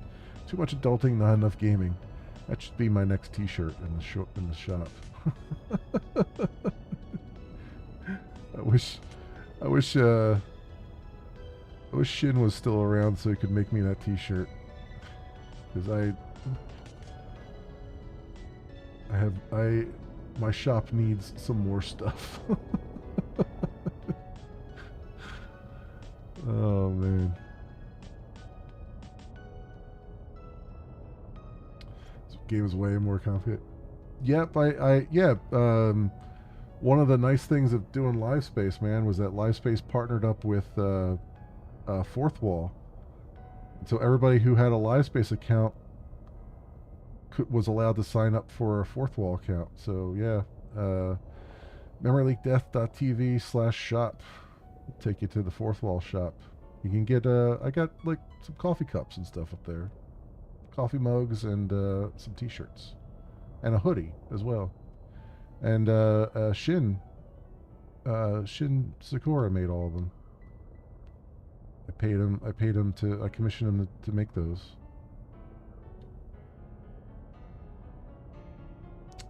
Yeah, I kept the fourth wall. They never took it away. Even though LiveSpace went away, they didn't take away my fourth wall. So I was like, okay, I have a shop now. Awesome. I haven't bought anything from it in ages, but I assume it still works. You know, I mean, who knows? The T-shirts might be like $90 now. I don't know. I tried to make them as cheap as I could because I don't take really any money from it. I set my cut to like the lowest you could set your cut to, so they're practically, you know, whatever the manufacturing costs are, and that's about it. Just a little bit on top. So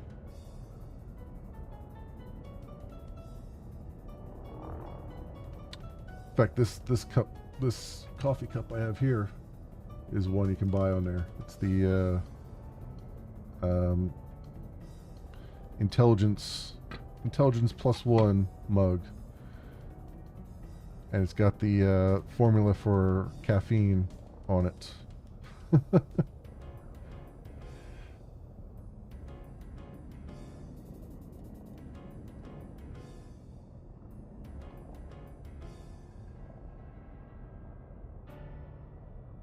That blue blob in the half-inch corner of your cam.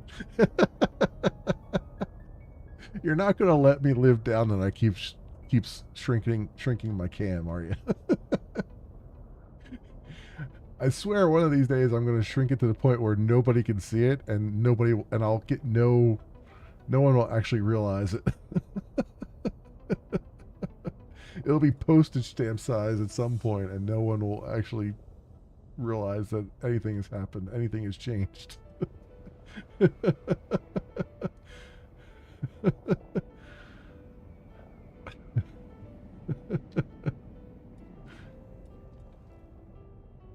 you see his 1x1 pixel cam? It's right there.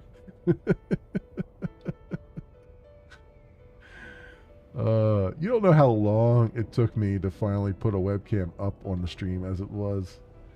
I went years without a webcam because I was like, I hate putting my face out there. I don't have an expressive face. There's no point in putting this on the screen.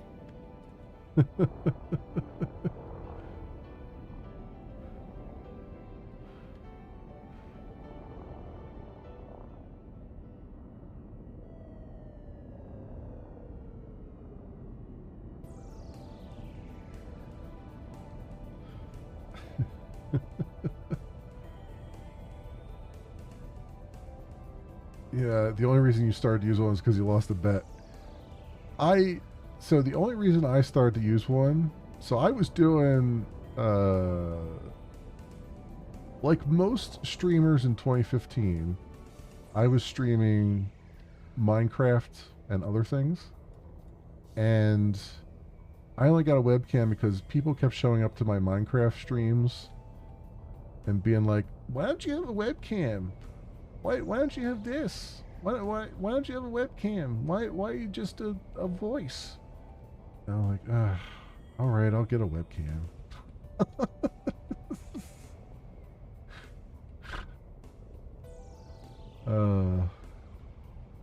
Damn Minecraft viewers.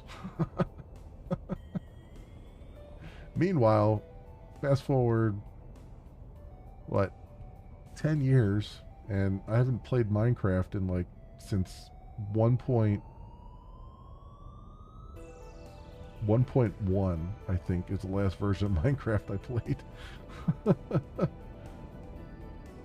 I don't even think I'd recognize Minecraft anymore. There's been so many changes to it.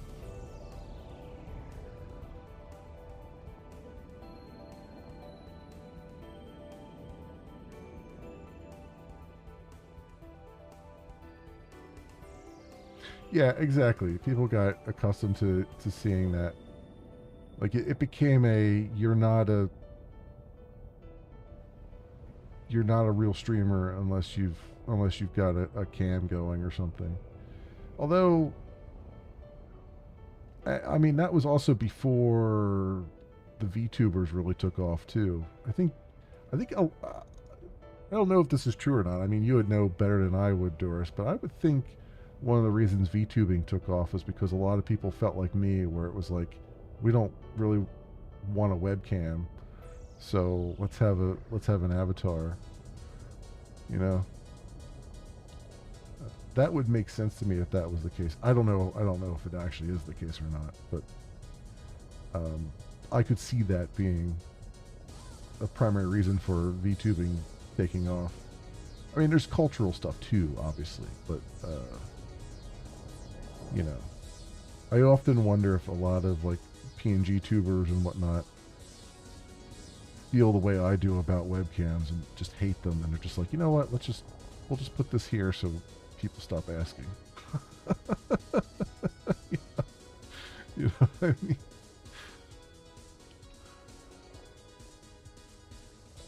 VTubing is complicated. Yeah, yeah. I mean, I've gathered that much. I've gathered that much about it. People will connect with a face more than a disembodied voice. It's true. It's very true. And that's kind of why I tolerate it a lot. My problem is that I started off just doing YouTube videos. And so, and I've started the last couple, like this last week, for some of my game streams, not for stuff like this where there's not a lot going on the screen, but for regular game streams, like when I'm playing Sandland and stuff like that, I've started turning the webcam off again, because since I was doing YouTube videos, I didn't have a webcam on because it didn't make any sense, because at the time I was doing YouTube videos, I was doing the commentary after I had already recorded the game stuff, so there was no possibility of having a webcam on those. And so I got so used to that I actually feel like I'm more interesting when my face isn't being plastered on the stream, because it forces me to be a little bit more dynamic, I guess, or a little bit more on the ball. So I've been trying it again, like for certain games, like the more narrative games, the games that have actually something going on the screen and not just me. They don't require me to be entertaining, per se. Just to see if I can recapture some of that, like, spontaneity. And we'll see. We'll see. It's an experiment I'm running. Whether or not it works is another story.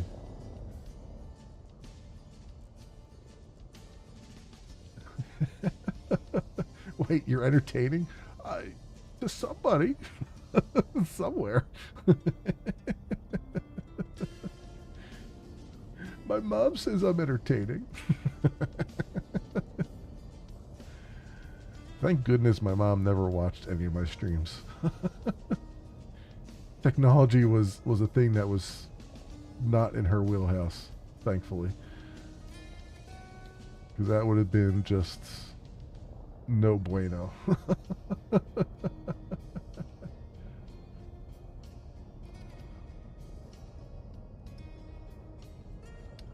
Pix is insulting.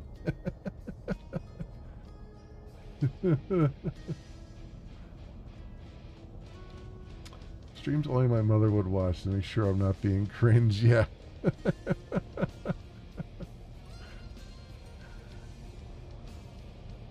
Yeah, no, every so often my brother will pop in. But he does that mostly just to either. He does that mostly to annoy me about not playing Baldur's Gate 3 because he wants me to play Baldur's Gate 3. And I keep saying I'll get to it someday. But it's like a freaking 200-hour game, and I'm not in the mood to do a 200-hour game right now. He says as he's in Elite Dangerous. Um, but that's about it, you know. So to troll me, yeah. I mean that's what brothers are for, right? They troll each other. BG3 takes a very specific mindset. It does, and I like I like RPGs, and I want to play the game. It's just I need to be in the mood for a long ass game because my problem with RPGs is I have to do all the side quests and everything. Like that's just I just can't not do the side quests. It's impossible. So that means I'll probably be doing a lot of stuff off camera to try to keep the on camera stuff flowing. But yeah, it's just, you know, it's one of those things. And honestly, even if I did it, he'd be in there just, you know, poking at me the whole time. Why'd you make that choice? Why'd you do it that way?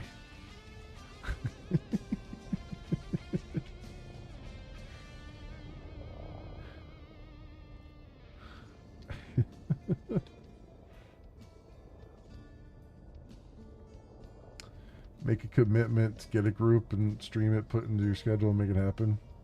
Do you even know how to barbarian, bro? Yeah, exactly.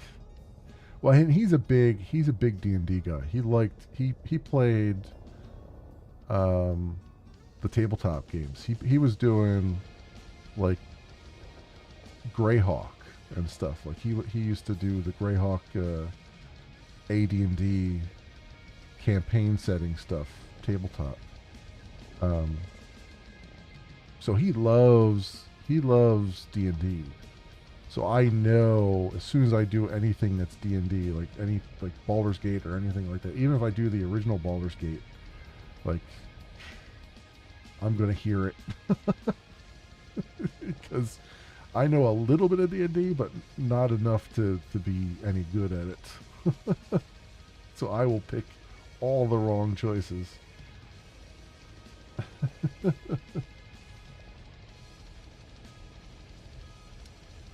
dipping back into them. Cooked a lot of games at nearly the point you're ready to run a game. Yeah, I picked up a bunch of books from I don't know how you pronounce the game, the name Modifius, is that how you pronounce the company? But I picked up a bunch of source books for Star Trek Adventures, so I kind of wanted to see if I could do like a Star Trek Adventures thing. And then I realized after reading the book that I can't, my brain just doesn't work that way. I cannot, for the life of me, figure out rules written in a book. I just can't. They just do not compute. I need a computer game, or I need like I think there's a service out there that I've seen. I think someone else on Moonbeam was streaming like a Modifius game, and I forget what it was. I want to say it was like Stargate or something. Something like that. It was a franchise thing. And they had like a virtual tabletop that they were using. And like, so if I could have a computer that could like figure out all the stuff for me, and I just had to plug in the right things, I could probably do that. But if I had to do it with just pen and paper, I'd be absolutely screwed. You know what I mean? I would need somebody who knows what the hell they're doing. And then, and I don't, the whole point of the TTRPG is to be multiplayer. And I'm not really a big multiplayer guy. I don't really play well with others in general. Like for me, I would like doing a campaign where it's just me, you know, creating the campaign. But I have no like, is that even a like? I know I have a single player tabletop RPG in my box over here, and I forget what it's called. Um, um, and like I know that exists, but I wonder whether or not I want. I just had an idea. It's a terrible idea, but I just had an idea. We live in the land of AI now. I wonder if I could run, as a game master, run a tabletop RPG where all the other players were just AI. And see what kind of shenanigans happen.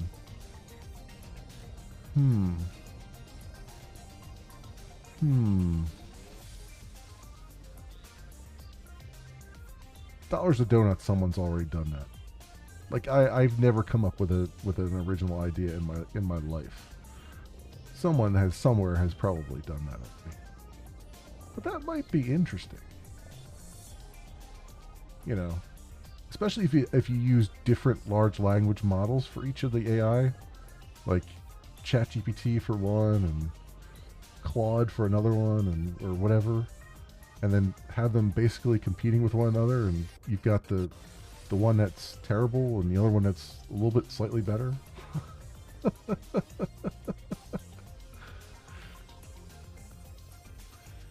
Reasonably sure that even Whisper AI these days you can't. Well, but in this case, it's not really. In this case, it's not.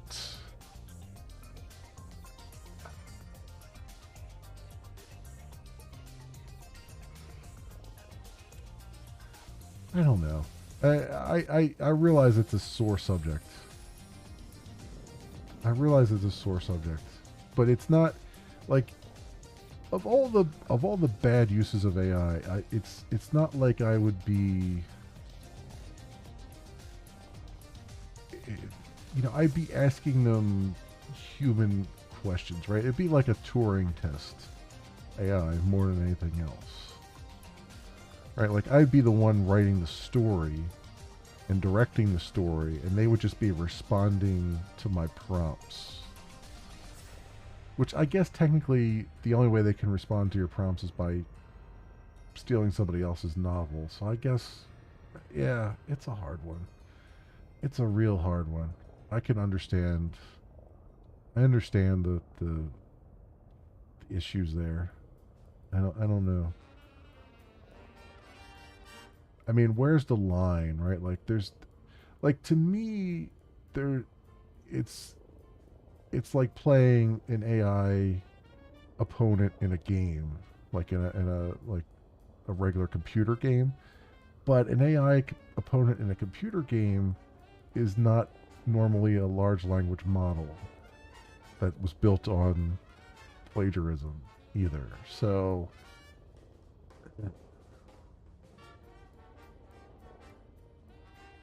I mean, maybe if I gave them, maybe if you narrowed it down to where they only had choices to pick, and you said, okay, computer, pick from these choices, but even that would defeat the purpose of it too, somewhat. I don't know. That's a hard one. That's a hard one because yeah, at the end of the day, the LLM is stealing from something. It's not creating something out of nothing. But is this one of those forgivable sins? Landing gear deployed. You know what I mean? Like, would this be a forgivable sin use of it, or would this be a exploitation? That's the real question. You know?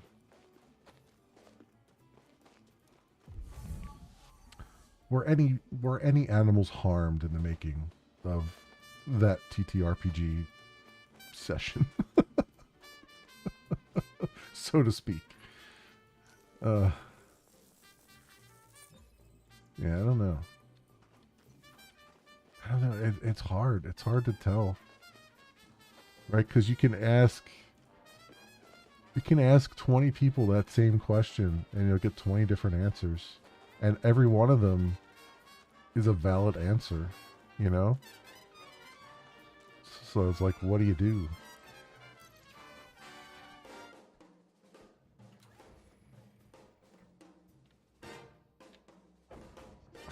It comes from the same, like, yeah, right? Landing gear retracted. I mean, you also have to be cognizant of the fact that, like, at what point does the AI invariably become toxic? You know?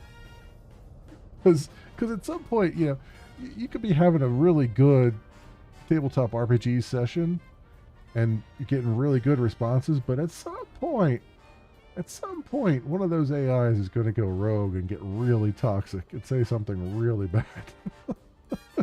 And then what do you do? Within an hour.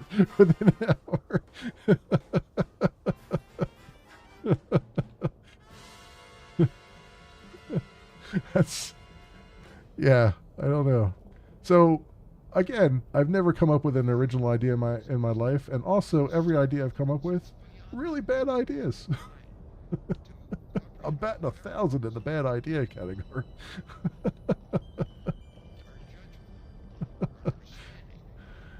Oh my goodness. I mean, I guess there may be, more seriously though, there may be a training model. There may be some training models that are more ethically sourced.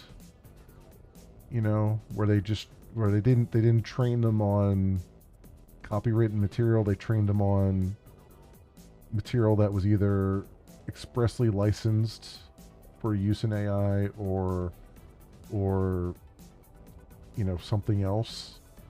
I assume somewhere something like that exists, but I have not dug enough into it to know for sure.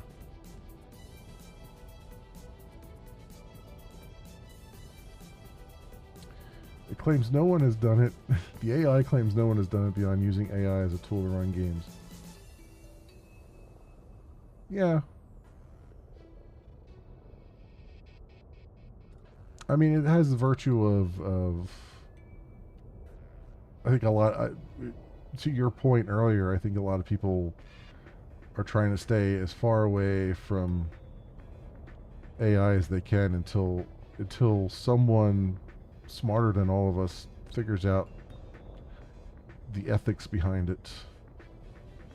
You know. So there's that.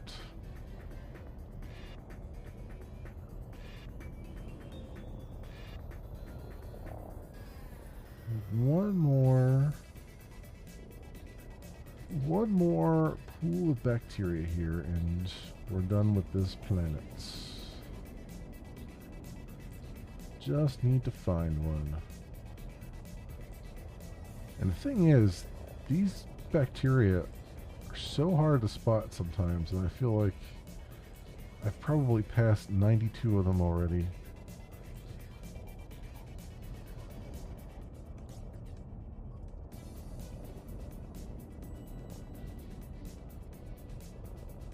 Like, I get that it's the most plentiful thing that you'll find in the universe, but I really wish they would have made it a little bit easier to pick those out, pick the bacteria out from the background. Because, like, picking these other things out from the background is pretty simple,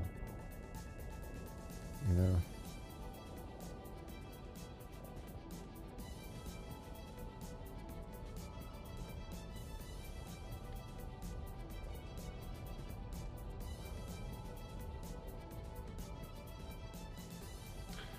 How far away are we from, hey Siri, take my combined searches in TV plus watch history to make a streaming series that speaks to me. I want to binge it for the next 12 hours.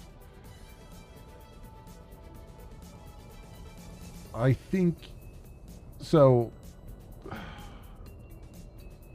to answer that seriously,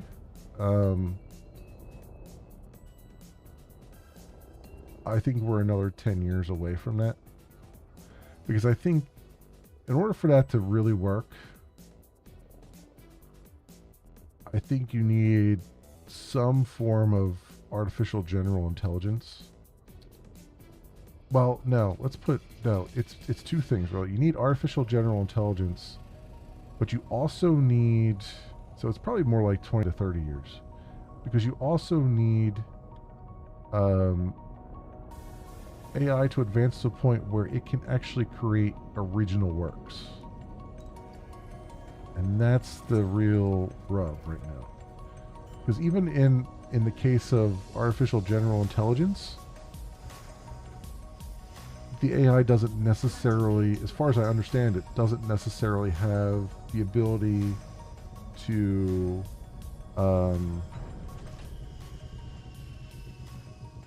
make wholly original works, right? It's still kind of cribbing everybody else's efforts. So you need something that basically can operate like a human and learn, can use works to learn from them, but also understands the importance of making something completely original that also makes some kind of sense. You know?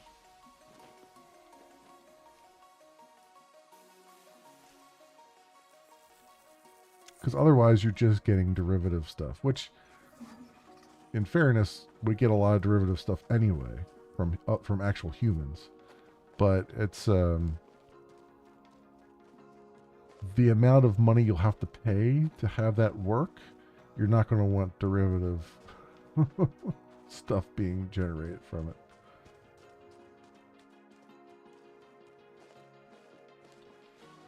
Because I imagine that's not going to be cheap either. Are there really any truly original ideas left? Yeah.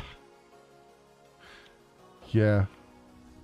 Yeah. That's depressing. That's very depressing.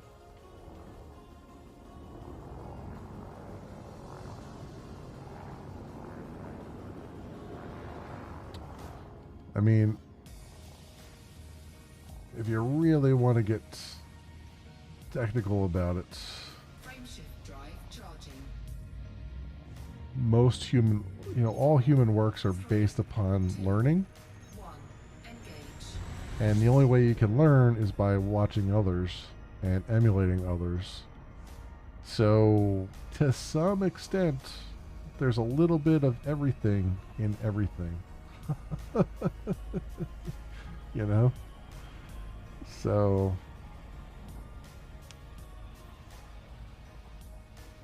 it's kind of the whole human model. Yeah.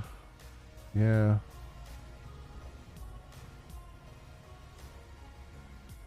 So, I mean, it's a, I don't know how you, that's one of the problems I have with the whole concept, the whole notion of artificial general intelligence, is that it's a boardroom thing, right? It's not really a science thing, in my opinion. It's a marketing concept. Because what the hell is intelligence? What makes humans intelligent? We just say that we're intelligent, but how are we intelligent? Well, we compare ourselves to things that we say aren't intelligent. We compare ourselves to animals. We compare ourselves to plants. We say they're not intelligent, but we are. And now we're looking at computer code and we're going, that's not intelligent, but we are. Well, why? Well, it's complicated. At what point does that computer code move from being not intelligent to being intelligent? At what point does that animal move from being not intelligent to being intelligent? Now, there's definitive answers out there somewhere, I'm sure.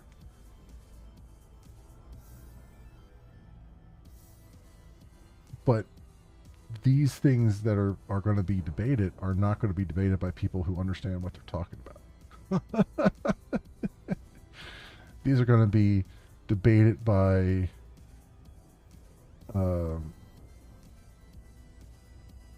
people who have a vested stake in either the success or failure of these things, right? And that's the real problem. The people who should be debating these things, the philosophers, the scholars, are not going to be the ones who are sitting at the table.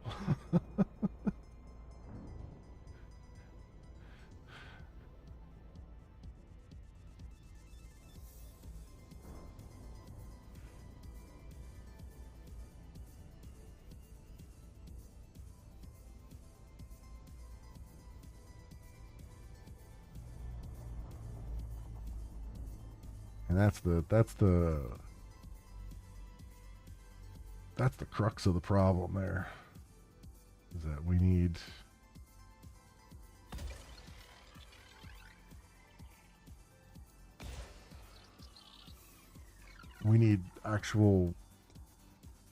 answers from actual qualified people, and I don't think we're going to get it. Surface scanned by 50%. Surface scan complete. So we got bacteria, tubus, tussock. Okay, basically all the same here. We'll keep this filter on because that's spottier than the rest. See what we can do. I wonder if I can get onto... It looks like there's a sunny side of the planet. Let's see if we can get onto the sunny side of the planet so I can see what the hell I'm doing.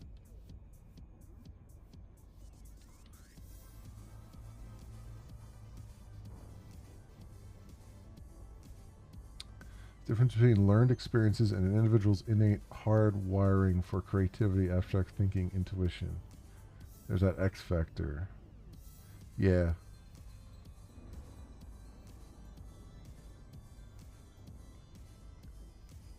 But the thing there is, and here's where I struggle with the question, right? If you take it from the perspective of a computer, right? All a computer really knows is logic. Something's either true or it's false, or a combination of truths and falsehoods, right? So you could argue that learned experience would be pumping a whole bunch of data into the computer. It's learning. But what is creativity and what is abstract thinking? Right? How do you describe those logically as a series of ones and zeros? And that's the part that I can't wrap my head around. You know? Like, what is creativity? Um, and those are the things that we need. We absolutely need answers to those, because without those answers,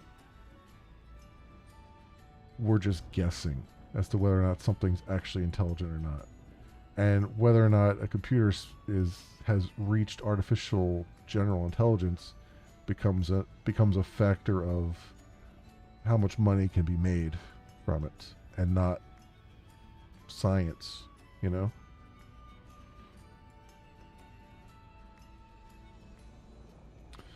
Can it be constructed in some kind of algorithm? I'm not sure we can really come up with that. Can we come up with a reasonable emulation of it?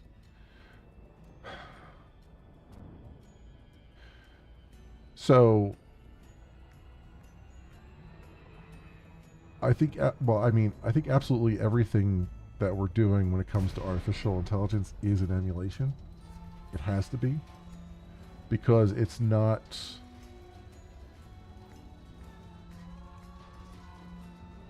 based in chaos, right? Um, it's based in science. Um, so by its very nature, it has to be emulated, because if it was based in chaos, it would be natural, and hence it would be a natural process happening. Now, can you grow some neurons in a test tube, have them multiply and combine, and from that chaos have an artificial brain? Maybe. Like, it's really crazy. It's really insane. Uh, you know what I mean? I don't know. Ask me in 10 years, right? Exactly. Right. It's just kind of an insane thing altogether. I mean, we're finally getting progress in quantum computing, um, which in and of itself just absolutely blows my mind, because, no lie, when I first heard about quantum computing 15 years ago, I thought, okay, I'm going to lose my job, because there's no, like, ones and zeros I can figure out. True and false I can figure out. Having a bit that can have any number of, that can have millions of values, like, my brain is gone at that point. Like, what does programming look like when you're dealing with bits that are no longer bits? They're qubits, they can have millions of values instead of just two values. How does that look? How do you write logic for that, in that realm? And does that, in and of itself, quantum computing, does that introduce enough chaos into a system to then make artificial intelligence actual intelligence? Question mark. I don't know. I don't know. I don't know if it can even work that way. That's another crazy one. Don't go full Blade Runner on me. You don't want to get into the replicant stuff. You don't want to debate whether or not Harrison Ford is a replicant. I mean, come on. Come on, man. He made the freaking, like, he picked up the unicorn off the floor before he left. I mean, he was dreaming about unicorns. I mean, like, clearly. I don't have my glasses to push my glasses up, but clearly.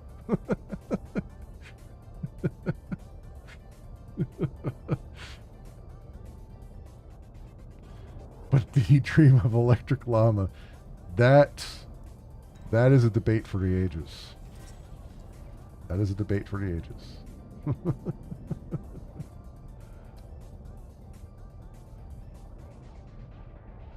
You want to go see that game I was talking about? Yeah, Star Trek Adventures is the name of the game. It's on Modiphius.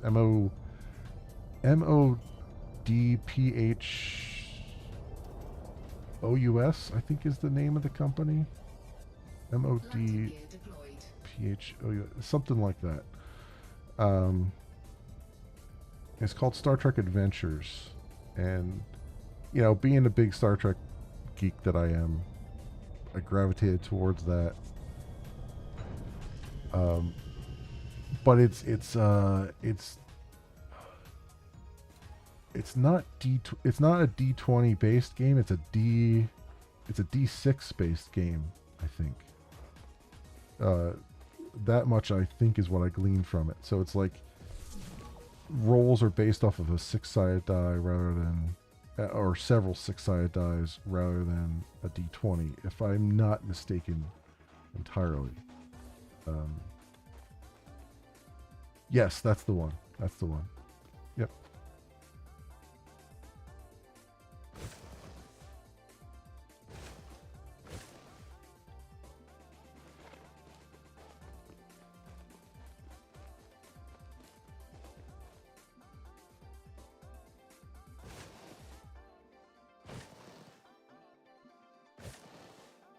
Because I think they also do. I think they have a. They have a Firefly one. I think that's what I was seeing. I think I was watching somebody do a Firefly TTRPG, and it was from that same company. And then they also, if I'm not mistaken, they also do Blades in the Dark or whatever it's called, which was another kind of interesting one. So.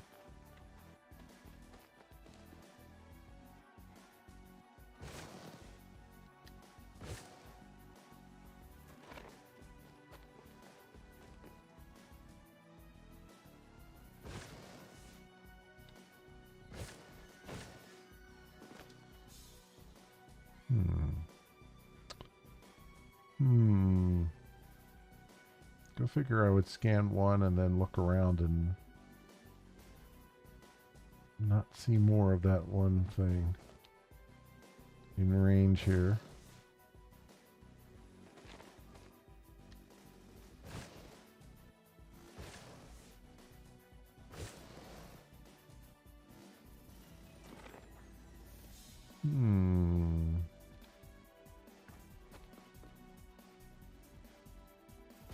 That looks like one way up there. That's way out though. I'd better off just hopping in the ship and jumping over there.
Bum, bum.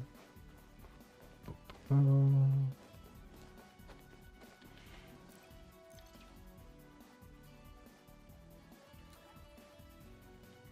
Also, I mentioned this last stream, but I'll mention it again because I think it's worth mentioning again. if you like space games and you like sort of if you like space hauling, um, with a little bit of base building, just a tiny little bit of base building, but you like being a space trucker, there is a free game. It's an indie game. It's called Helium Rain. It's out on Steam, um, and it's definitely indie. It's very very indie, but you Light gear do deployed. fly around in a ship, and it does have like uh, whoops, that's all I want. It does have Newtonian physics model and all that stuff. Um,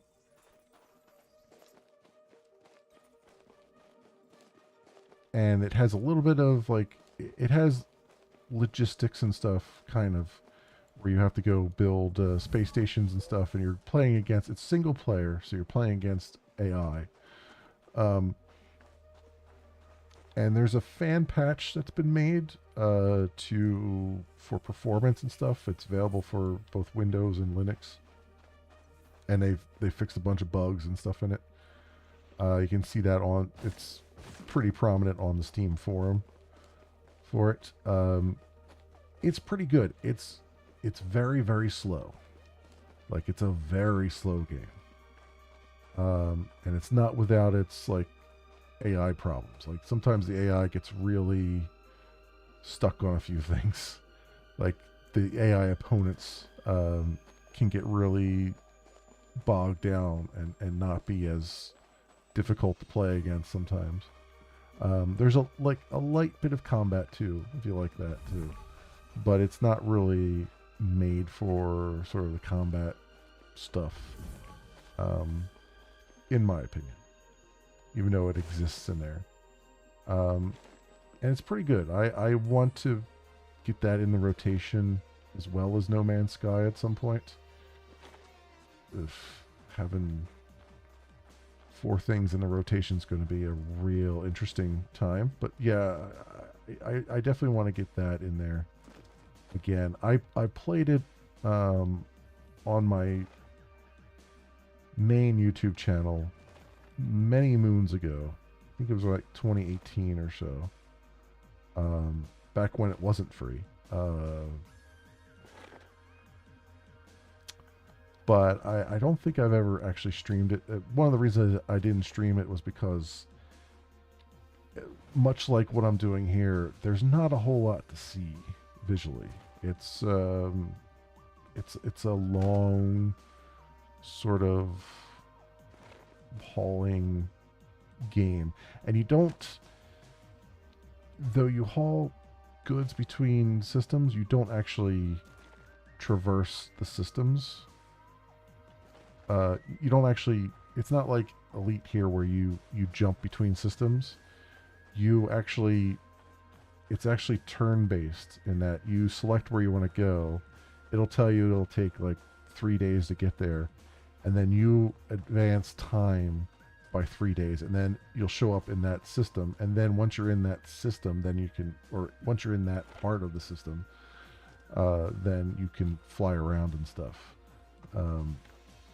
But it's a departure, most definitely, and maybe not a whole lot of people's cup of tea. But I do want to play it a little bit on stream. I'd like to play a lot of it on stream at some point, but because I think it's deserving of more eyeballs. But yeah, it's, you know, it's a different kind of game. It's a very much an indie take on things.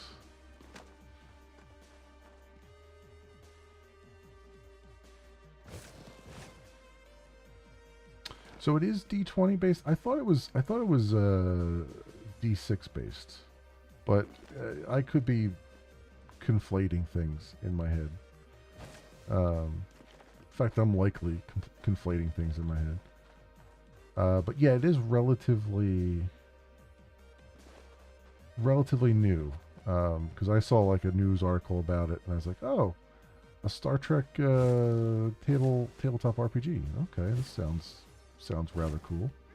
And I got like it's got like the starter manual and stuff with all the background and how things are supposed to work. I think the only real issue I had with it, from what I read, was I don't like the way they do starship combat. They do have starship combat in there, but I didn't like the way it was conducted, because I felt like it wasn't like they focus a lot on the player characters and not really at all on the crew. So your starship combat basically might as well be horseback combat, right? And I really wish they would they put more emphasis on the crew, and like your players are the heads of their departments, and so they're actually directing crew to do things, and maybe have roles around the crew repairing damage, or firing torpedoes and stuff like that. But yeah, that was my only real issue with it. And I understand the emphasis on the players, because obviously you want your player characters to be the focus, but starship combat, in my mind, is more than just the bridge crew, right? There's a lot more going on than just bridge crew stuff, and I don't feel like that's modeled well in a lot of different Star Trek things, both computer games and otherwise. Large scale ship combat is a game in and of itself. Yeah, I mean, I wasn't necessarily expecting Star Trek Battles, which was what Starfleet Command was based off of, the computer game. But I would have liked to see something of that in there.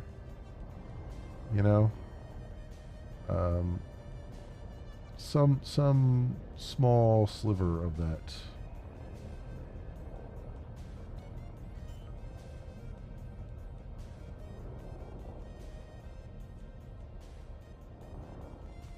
Lighting gear deployed.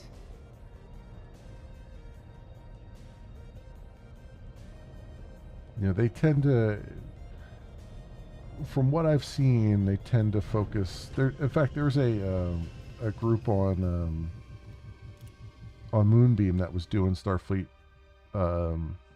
adventures as well. I was watching their stream for a little bit, and it was a lot of that starship combat is focused on like consoles exploding and nonsense like that. Stuff that you would expect from the TV series. And it's like, okay, that's fine, but I would like to see there be more of an emphasis on you being, your characters being department heads,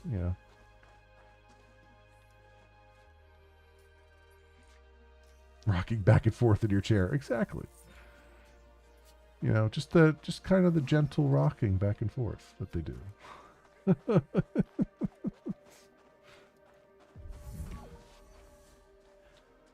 Honestly, I'll take the gentle rocking back and forth over the can't see shit of the newer series. Like, we've switched to digital cameras, so now we don't need to light our sets anymore. It's like, God damn. And oh yeah, hope you like captions, because you're not going to be able to hear a damn thing anybody's saying, so you're going to have to turn on the closed captions. It's like, I know I'm getting old, but I'm not that old yet.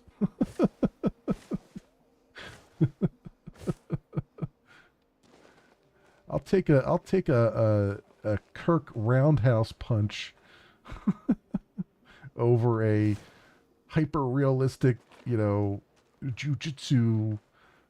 combat move that you can't even see because the scene is so freaking dark.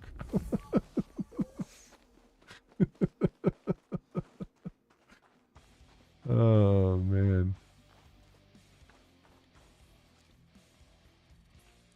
I haven't watched the show in ages. What's the latest iteration of that? Um,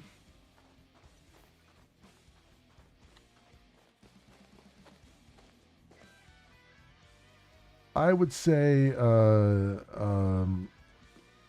Discovery. Discovery was the worst of that, I think. New Brave New Worlds is actually not. It's got some of that. We're shooting on digital camera nonsense. Um, but it's a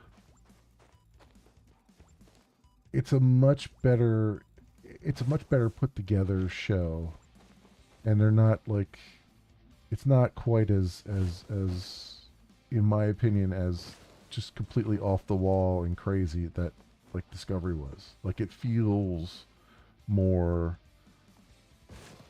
like an homage to the classic Star Trek stuff, you know.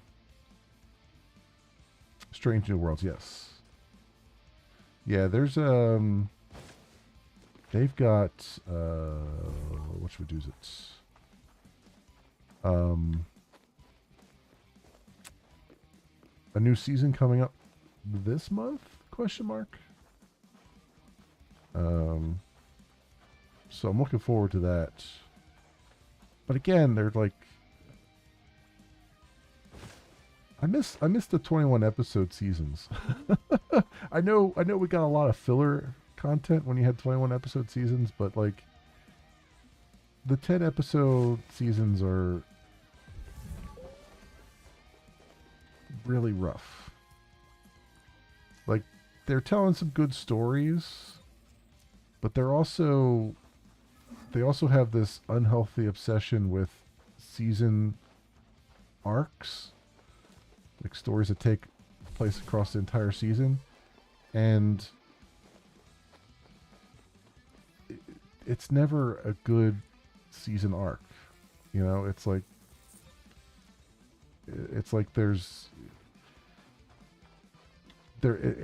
it's shot like it's going to be a 10-hour movie, which means there's going to be several of those hours that just are absolutely suck, right? Now, Strange New Worlds has kind of been doing more of a one-off thing and not a season-long arc thing, which I think is okay, but a lot of these shows are dropping back into that habit, and it's a bad habit, I think.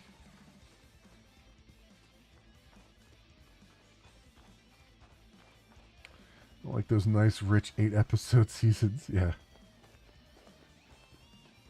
I mean, I get it. There's no, like, you can have an hour-long episode for a change of pace. You don't really have a time limit on episodes, so you can just kind of, so you're getting that instead of, a 41-minute episode and all that. But, like,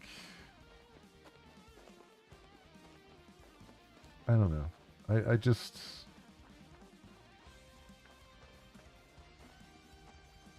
I guess I just want to return to like good character based storytelling. Even if it's just one off stories and not like big arcs. Like I don't necessarily need a big character arc. I don't need necessarily a Babylon 5 style, like, stuff that you didn't even think about in season 1 comes back to bite you in the ass in season 3 kind of thing.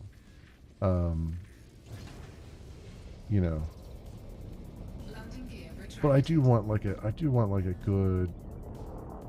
a good character piece. I want good, like, growth and stuff amongst the characters. I want Bridge Crew to actually matter for a change. Like freaking Discovery, like they had what, 6 or 7 bridge crew, and only 2 or 3 of them you could ever remember the names of, and they're the only ones because they're the only ones that had like any stories told about them or any kind of growth, if you can even call it growth. Like it's ridiculous. You know, you've got an ensemble cast. Use them. You know, the whole point of having an ensemble cast. You know, people want to get to know these characters. Otherwise, they're just, you know, the helmsman. They're just a TNG helmsman getting swapped out every so often, right? After Wesley left.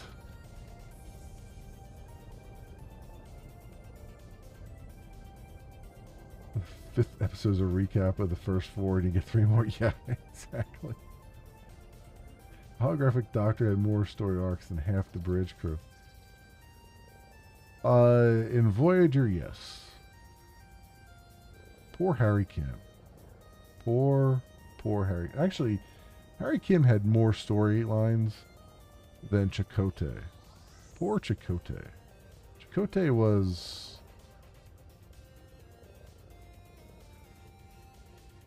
not a very well thought out character. And that really sucks for that actor. I mean, he got 7 seasons, but they had a really good actor for him, Robert Beltran. And they did not utilize him at all. Which really sucked. But I mean, in every show, there's standout characters, right? I mean, Picard and Data in TNG, Spock, Bones, and McCoy from the original series, Cisco,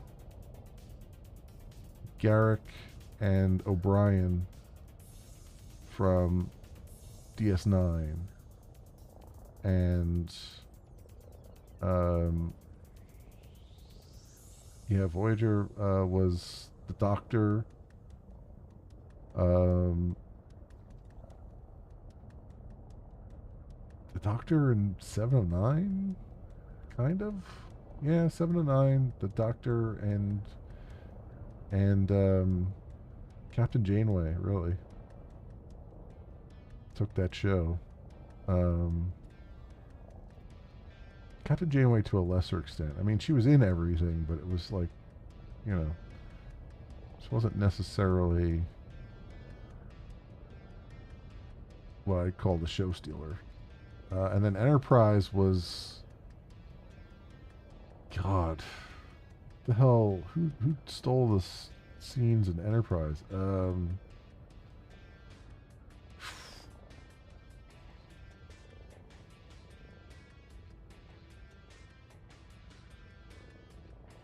Phlox, maybe?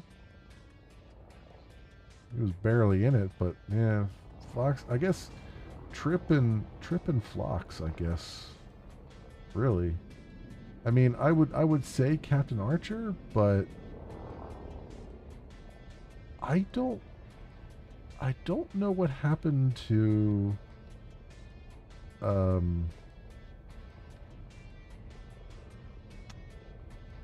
what's his name? God, I can't think of the actor's name. But I don't know what happened to him because I don't think he ever understood what the character of Captain Archer was supposed to be. Or at least no one ever handed him a character Bible or anything to work off of. You know, it just, like, he was there and he had impact on the stories, but he was such a blank slate that it's hard to be excited about any of the scenes he's in. You know, he was such an every like for a captain, he didn't really stand out. He was like very much an everyman. Not even really an everyman. He was kind of a stick in the mud in many respects. In many respects of the term. So I don't know. I don't know about that. And then Discovery, I mean, you had what? Tilly and Saru, and that was about it. They were about the only standout ones in that series. Um, Shaniqua Martin Queen, whatever her name is, her character was just whiny. I mean, they basically paid her to just cry constantly on screen. So I wouldn't exactly call her a standout character, even though she was ostensibly the main character. But hey, I mean, they're gonna pay a couple $1,000,000 to cry on screen. I guess that's not. There's worse jobs you could have. And then Strange New Worlds is obviously Captain. Man, why am I having trouble with names now?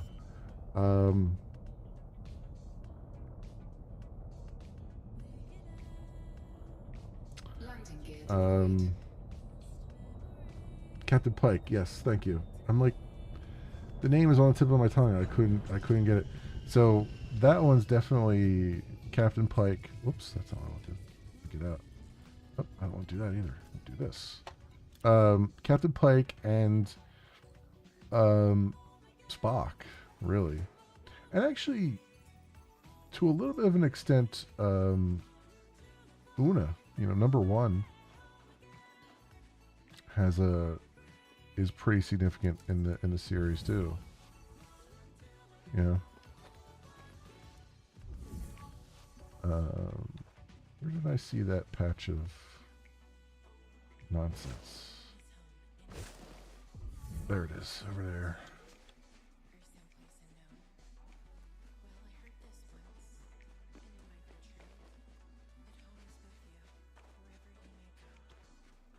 And to be honest, I wasn't sure at first about the guy they brought in to play a young Kirk, but he's actually growing on me. He's actually not bad. Like there's plenty of people who could have really chewed the scenery like William Shatner did. And he's just kind of found a good middle ground there, you know? Landing gear retracted. And I actually think he's doing a really good job, because that's a hard pair of boots to put on, you know?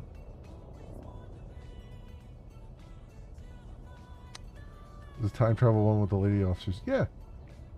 It was a really good episode with him in there. And the episode where they do a what if scenario for Balance of Terror. He's in that episode too, and he does a really good job. Like he's doing his own character, but he's also being like he's not trying to emulate Shatner, which is good, but he also feels like Kirk, in many ways. He's got that sort of swagger a little bit, and I think it's doing a really bang up job. I mean, that's a hard thing to ask somebody to do, and he's doing a really good job of it.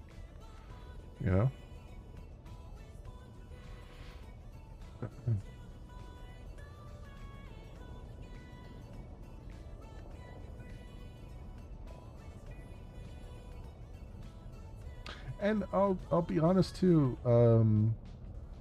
I forget the actor's name, but the guy who's playing Spock. I mean, we've had a lot of people play Spock,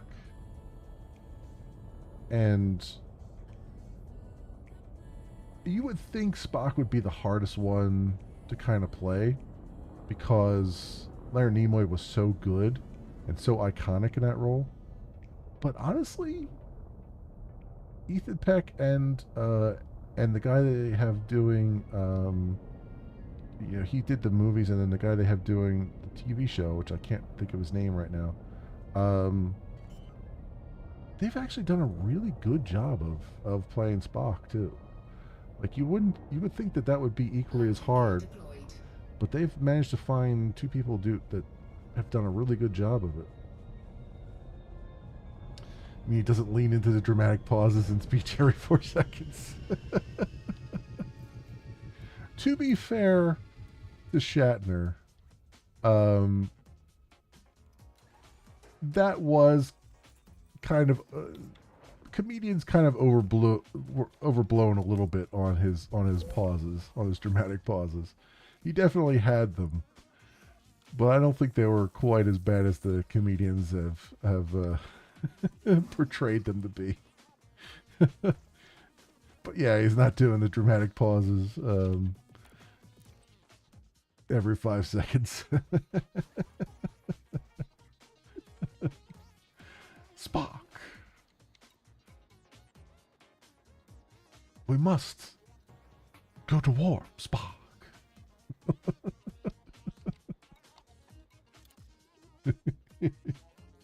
I'm trying to think of the comedian's name that used to do that all the time, and I can't think of his name right now. But it was pretty hilarious. Oh, we have one more on this planet that we need to do. Okay. Well, we got the bacteria and these two. Okay. So let's. I thought I was done here with that, but that is not the case.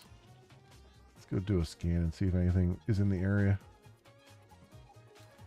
Jim Carrey did them on SNL. Yeah, Jim Carrey did them on In Living Color. But there was another guy, a stand-up comedian, and I cannot. I've never been good at names, so I can't think of his name right now. I want to say his last name is Pollock, but I can't be sure of that. Used to do it as well as part of his stand-up routine.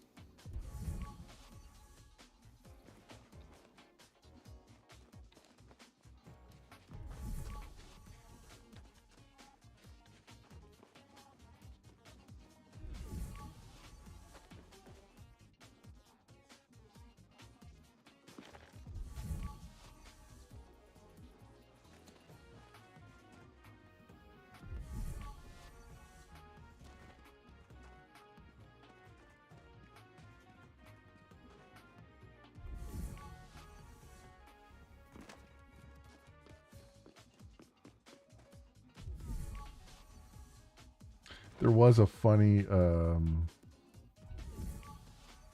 funny skit that Shatner did on Mad TV. It was just like one of those like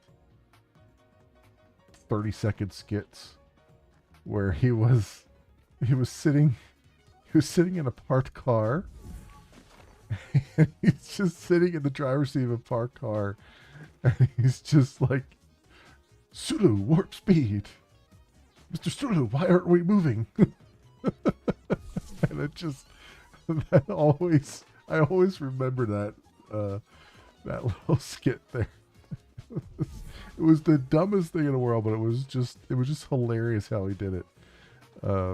He's just sitting there, doesn't know how to work the car. He's just trying to get Sulu or someone to set a course.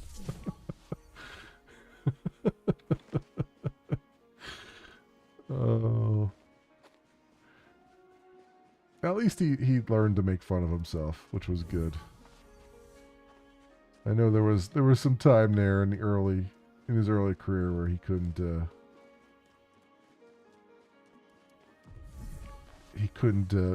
make fun of himself so easily.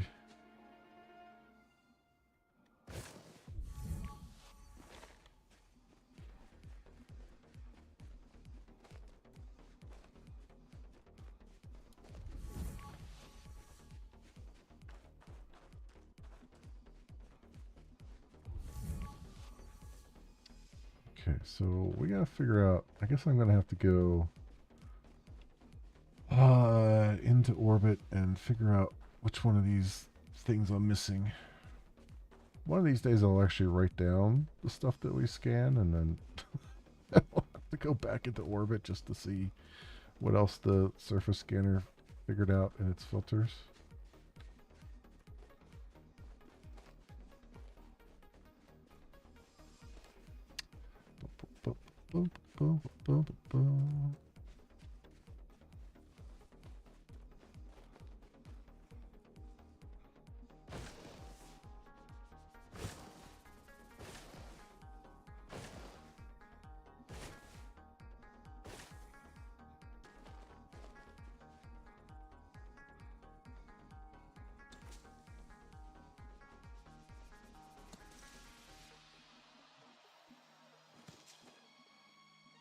I do find it funny though that the game tracks your stamina separate from when you're in the ground. Like it pauses your stamina bar when you're in the air. So if you run a little bit and then start jumping, you could maintain your speed for longer because it's not reducing your stamina bar until your feet actually hit the ground.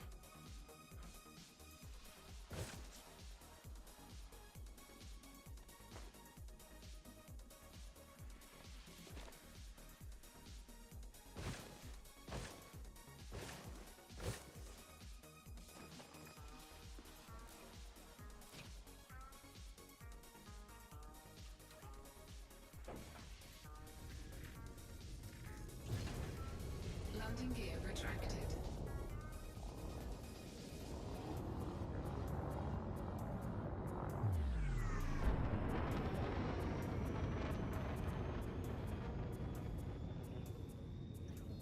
Frameshift drive charging.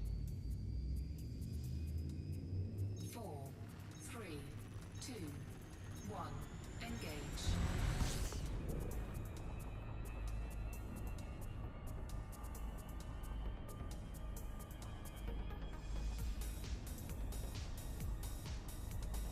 Sorry, I had turned the music down because there was one track that sounded a lot louder than all the others, and I forgot to turn it back up a little bit. Apologies. Cool. Let's get a little bit of distance, and then we could stop and see what the surface scanner has to say about life. All right, let's slow down here, and let's see what we got. We got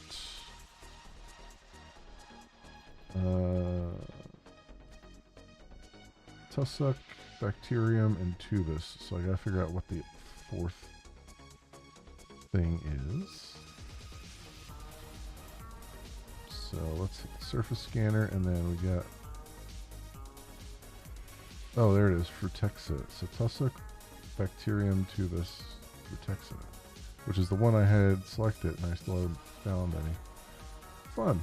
All right, let's shift our position a little bit. The old Fruity Pebbles is getting me here. Come over this way a little bit.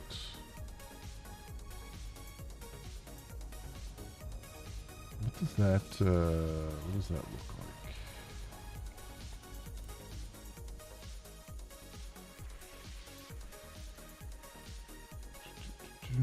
Organic structures. Oh, it looks like these little. Okay, it looks like these little ferns. Got it. Alright. I think, if I remember correctly, those tend to be near a little bit more mountainous terrain, so maybe we'll look around. So that's, oh, actually, you know what? There's a spot over there in that crater. It's pretty small, so let's see if we can find them there. Because you got the crater and then you got the high ground just outside the crater.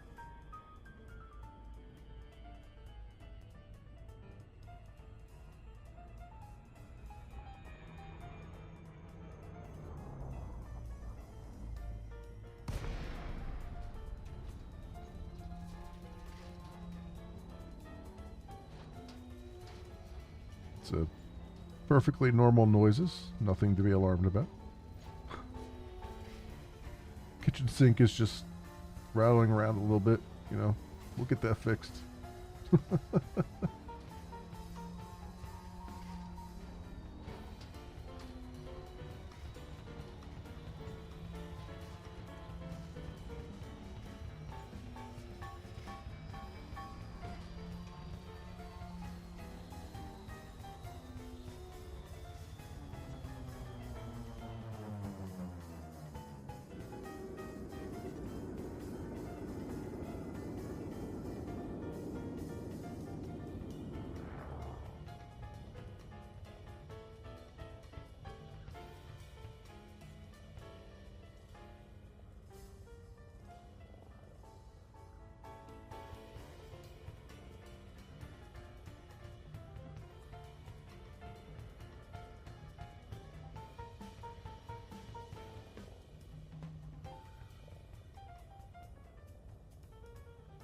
All right.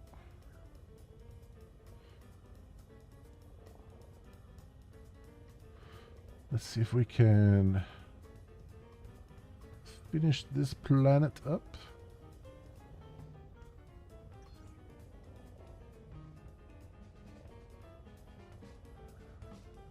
Once we get down a little bit here from orbit.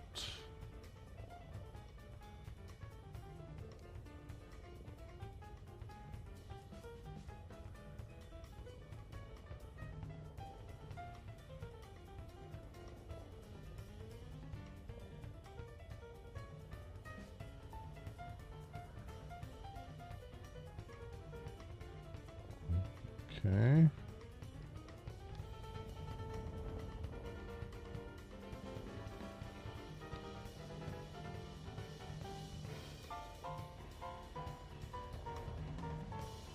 Is that a group of them like right there? Did I get super lucky here?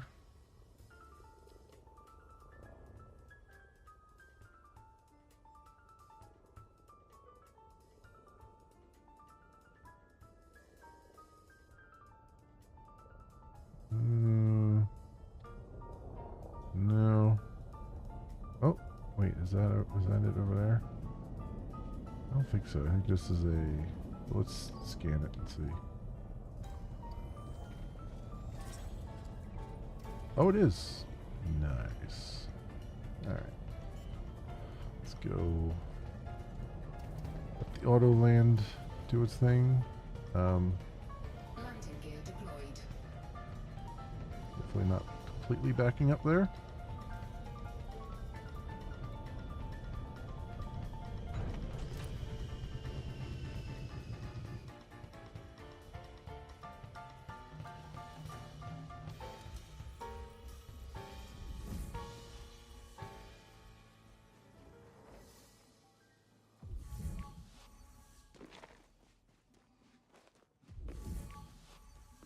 Yep, it's green. Green means good. It is very lonely out here by itself, though. See if we can find another one on foot, maybe.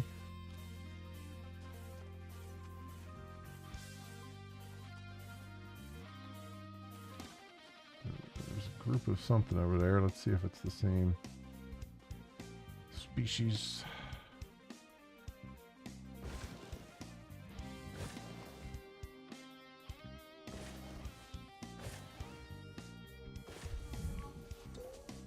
Yep, it is. All right. That's far enough away.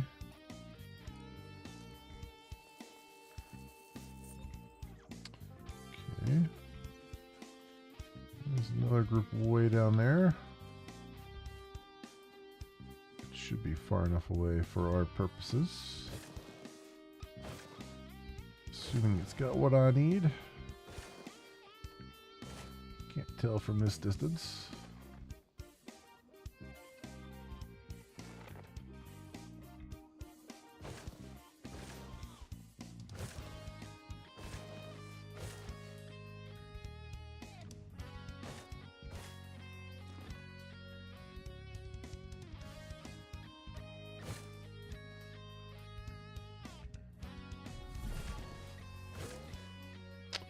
There we go. Very good.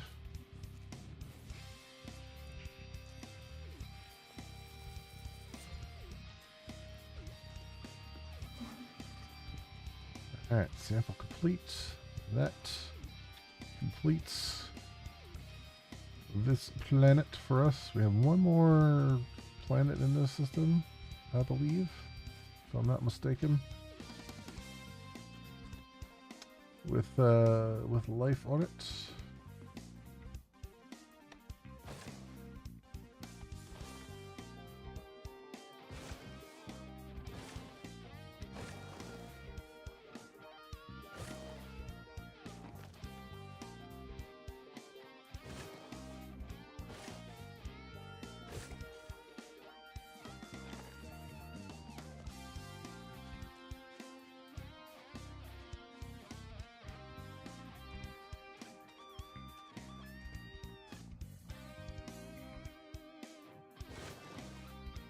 Wish my avatar would stop fogging up his helmet every time we run. Just stop spitting on your helmet. I know you're exerting yourself, but it's very unsightly.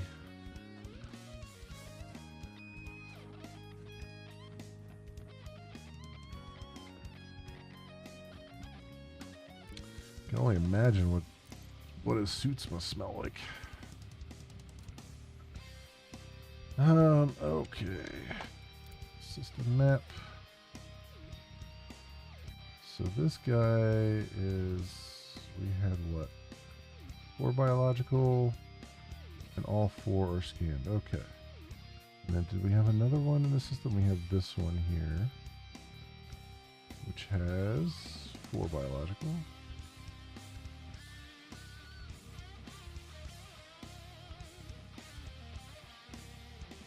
Okay.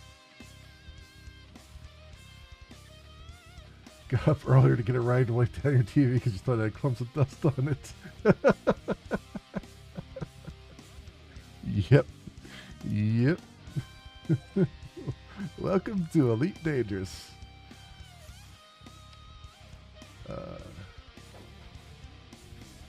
Alright, so this other planet has 4 more biologicals on it, but it's getting a bit late. So all I'm going to do is land over there so that I know where I'm at when I pick this up again. Off camera. So we're just going to go land over there. We're just going to pick a landing. We're going to do the scans and stuff and then pick a landing spot. So not leaving just yet, but we're starting to wrap up a bit.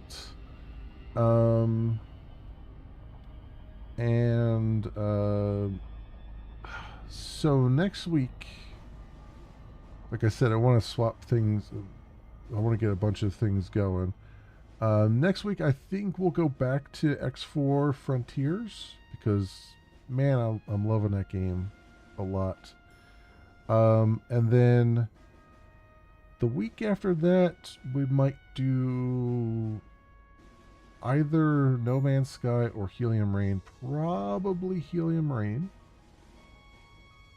And then we might get back to Elite after that again, and then maybe do No Man's Sky, and just kind of have some kind of rotation going. It's not going to be a predictable rotation. It's going to be whatever I kind of feel like I'm in the mood for. So that's kind of my thought process. I might even just do Helium Rain next Sunday, and then, you know, get back to X4 at some point. But I do intend to have all four of these games at least going at once. Because again, these are like games that don't really have an ending per se. So, but I like to be able to swap them out because, you know, variety streamer and all that stuff. I like having a variety of things. So that's the plan, at least for Sundays. I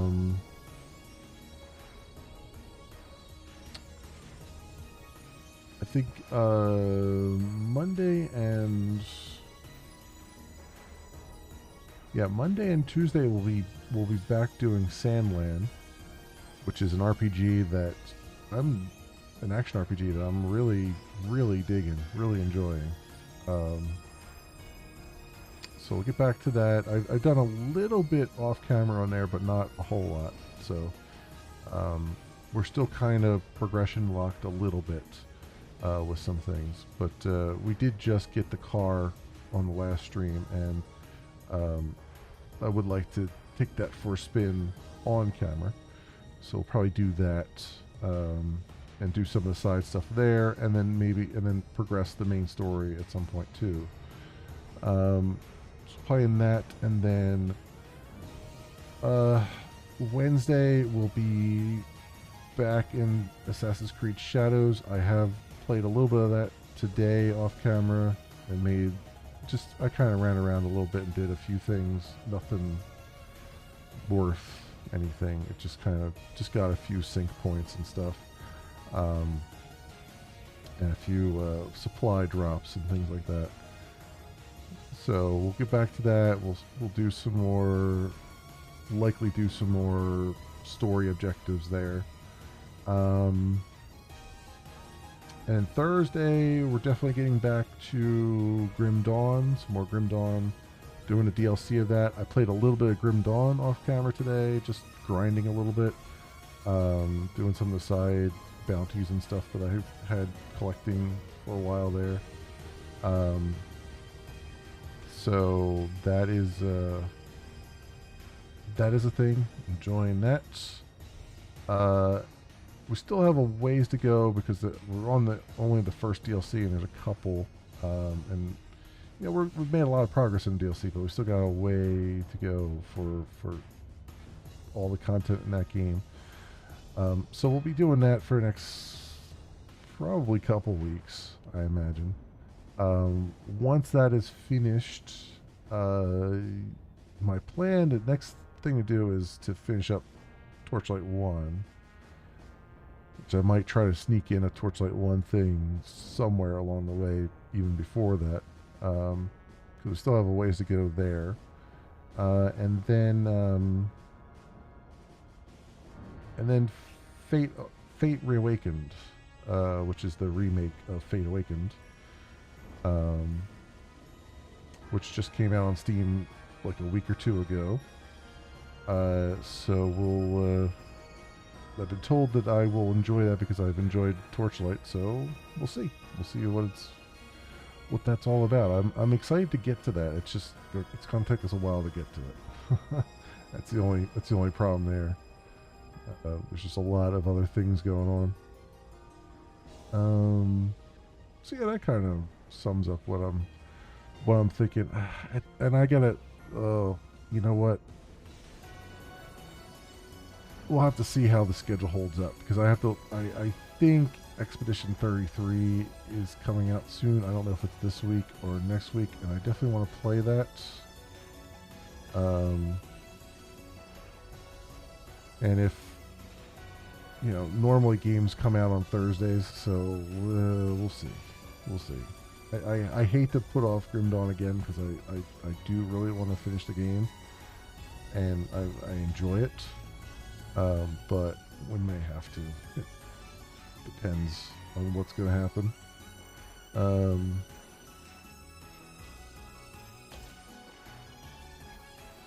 So we just have to play it by ear as we do. But we'll see. We'll see how it goes. I reserve the right to change the schedule as is needed to accommodate new stuff. Surface scanned by 50%. Yeah, so I'm having this bug where I can't see how much has actually been scanned, which is really annoying because I can't tell now where I need another probe to be. So I'm just going to kind of do this and hope that is enough to get us to 90%.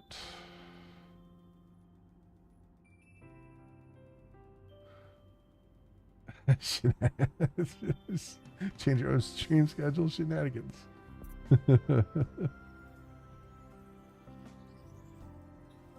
Yep, alright, that did it. Surface scan complete. Cool. Alright. Fungoidia. Ooh. I don't think we've had any Fungoidia before. Well, that is a thing.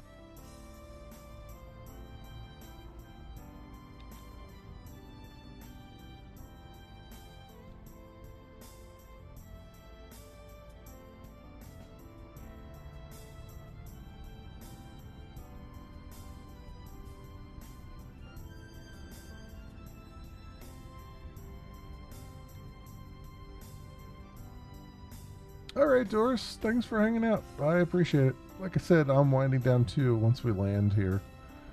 I'm probably going to call it as well. But yeah, thanks for hanging out. Thanks for checking out all the stuff on Moonbeam and helping out with that, and and all that stuff. I appreciate it greatly. Orbital flight engaged.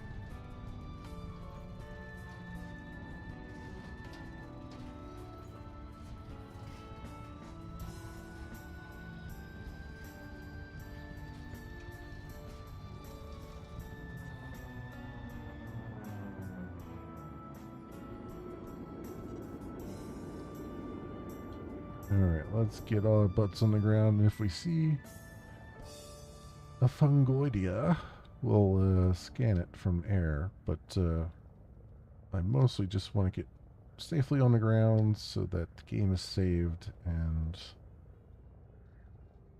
we can shove off, and when I start back up, probably tomorrow, off camera, I'll know where I was at and where I left off. That's more the important thing. Is I don't want to end up in the middle of a solar system wondering where the hell I was and what I was doing.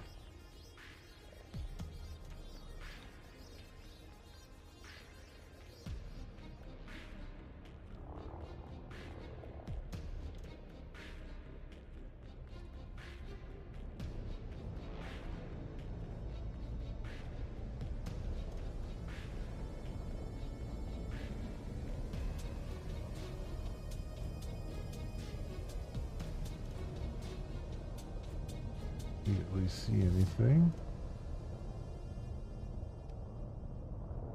Those are just rocks there. Looks like. And is that bacteria there? I think that's just the rock color.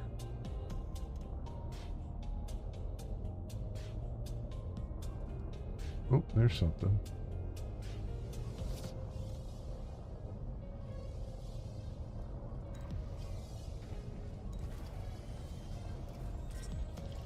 Oh, there it is. Oh, that's tussock, actually, not fungus stuff, but that's all right. We'll land here. It'll make it a little bit more convenient for me when I pick back up again. Landing gear deployed.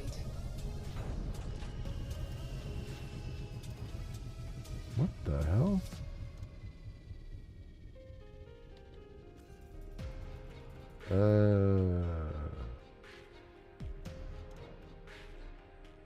I am not on the ground.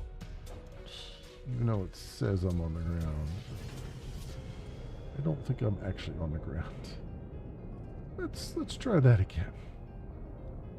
Let's try that again.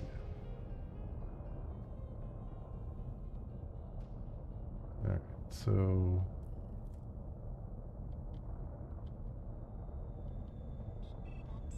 let's do it manually this time.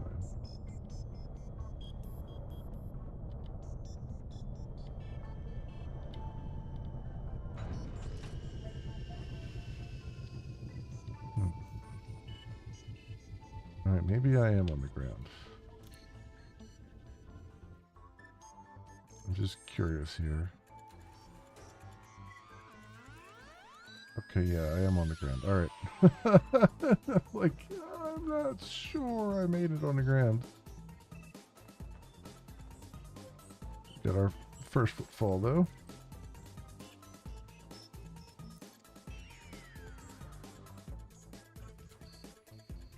Okay, but that's good. We'll just stay here for now, and that will do it right now, my friends, for this stream of Elite Dangerous. Thank you so much, everyone, for watching. I appreciate it greatly. If you happen to run across this on the YouTubes and you have a like and or a subscribe that you can spare, that would help out tremendously. Thank you kindly. Also, I'm in the process of trying to build a community on Moonbeam. You can go to memoryleakdeath.tv/Moonbeam and it will take you straight to our realm. Or you can just go to moonbeam.stream and you'll see the homepage there. They're in open beta. You can create an account and take a look around, or you can just kind of look around without an account and see what you see. Not a whole lot of streamers on there yet, but there are realms. It's a Discord-like area, Discord-like service where you have these chat rooms, chat servers basically, and then the streams are all pushed to the front page and other things, so you can, there's discoverability and all that stuff in there. It's a very interesting concept. I'm hoping that they, very early though, and I'm hoping that they manage to get all the funding they need and manage to stick around for a while, because I think it's a very interesting concept that they're doing, a very promising thing, and they seem to be very receptive to the community and everything. And so that's my plug for that right now. And yeah, that's where we are. Thank you so much, everyone, for watching. I hope everyone has an excellent morning, afternoon, or evening, depending on what it is for you. And I hope to see you back here again in the future for some more stuff, whatever happens to suit your fancy. Until then, see you bye.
The Moopsie is free!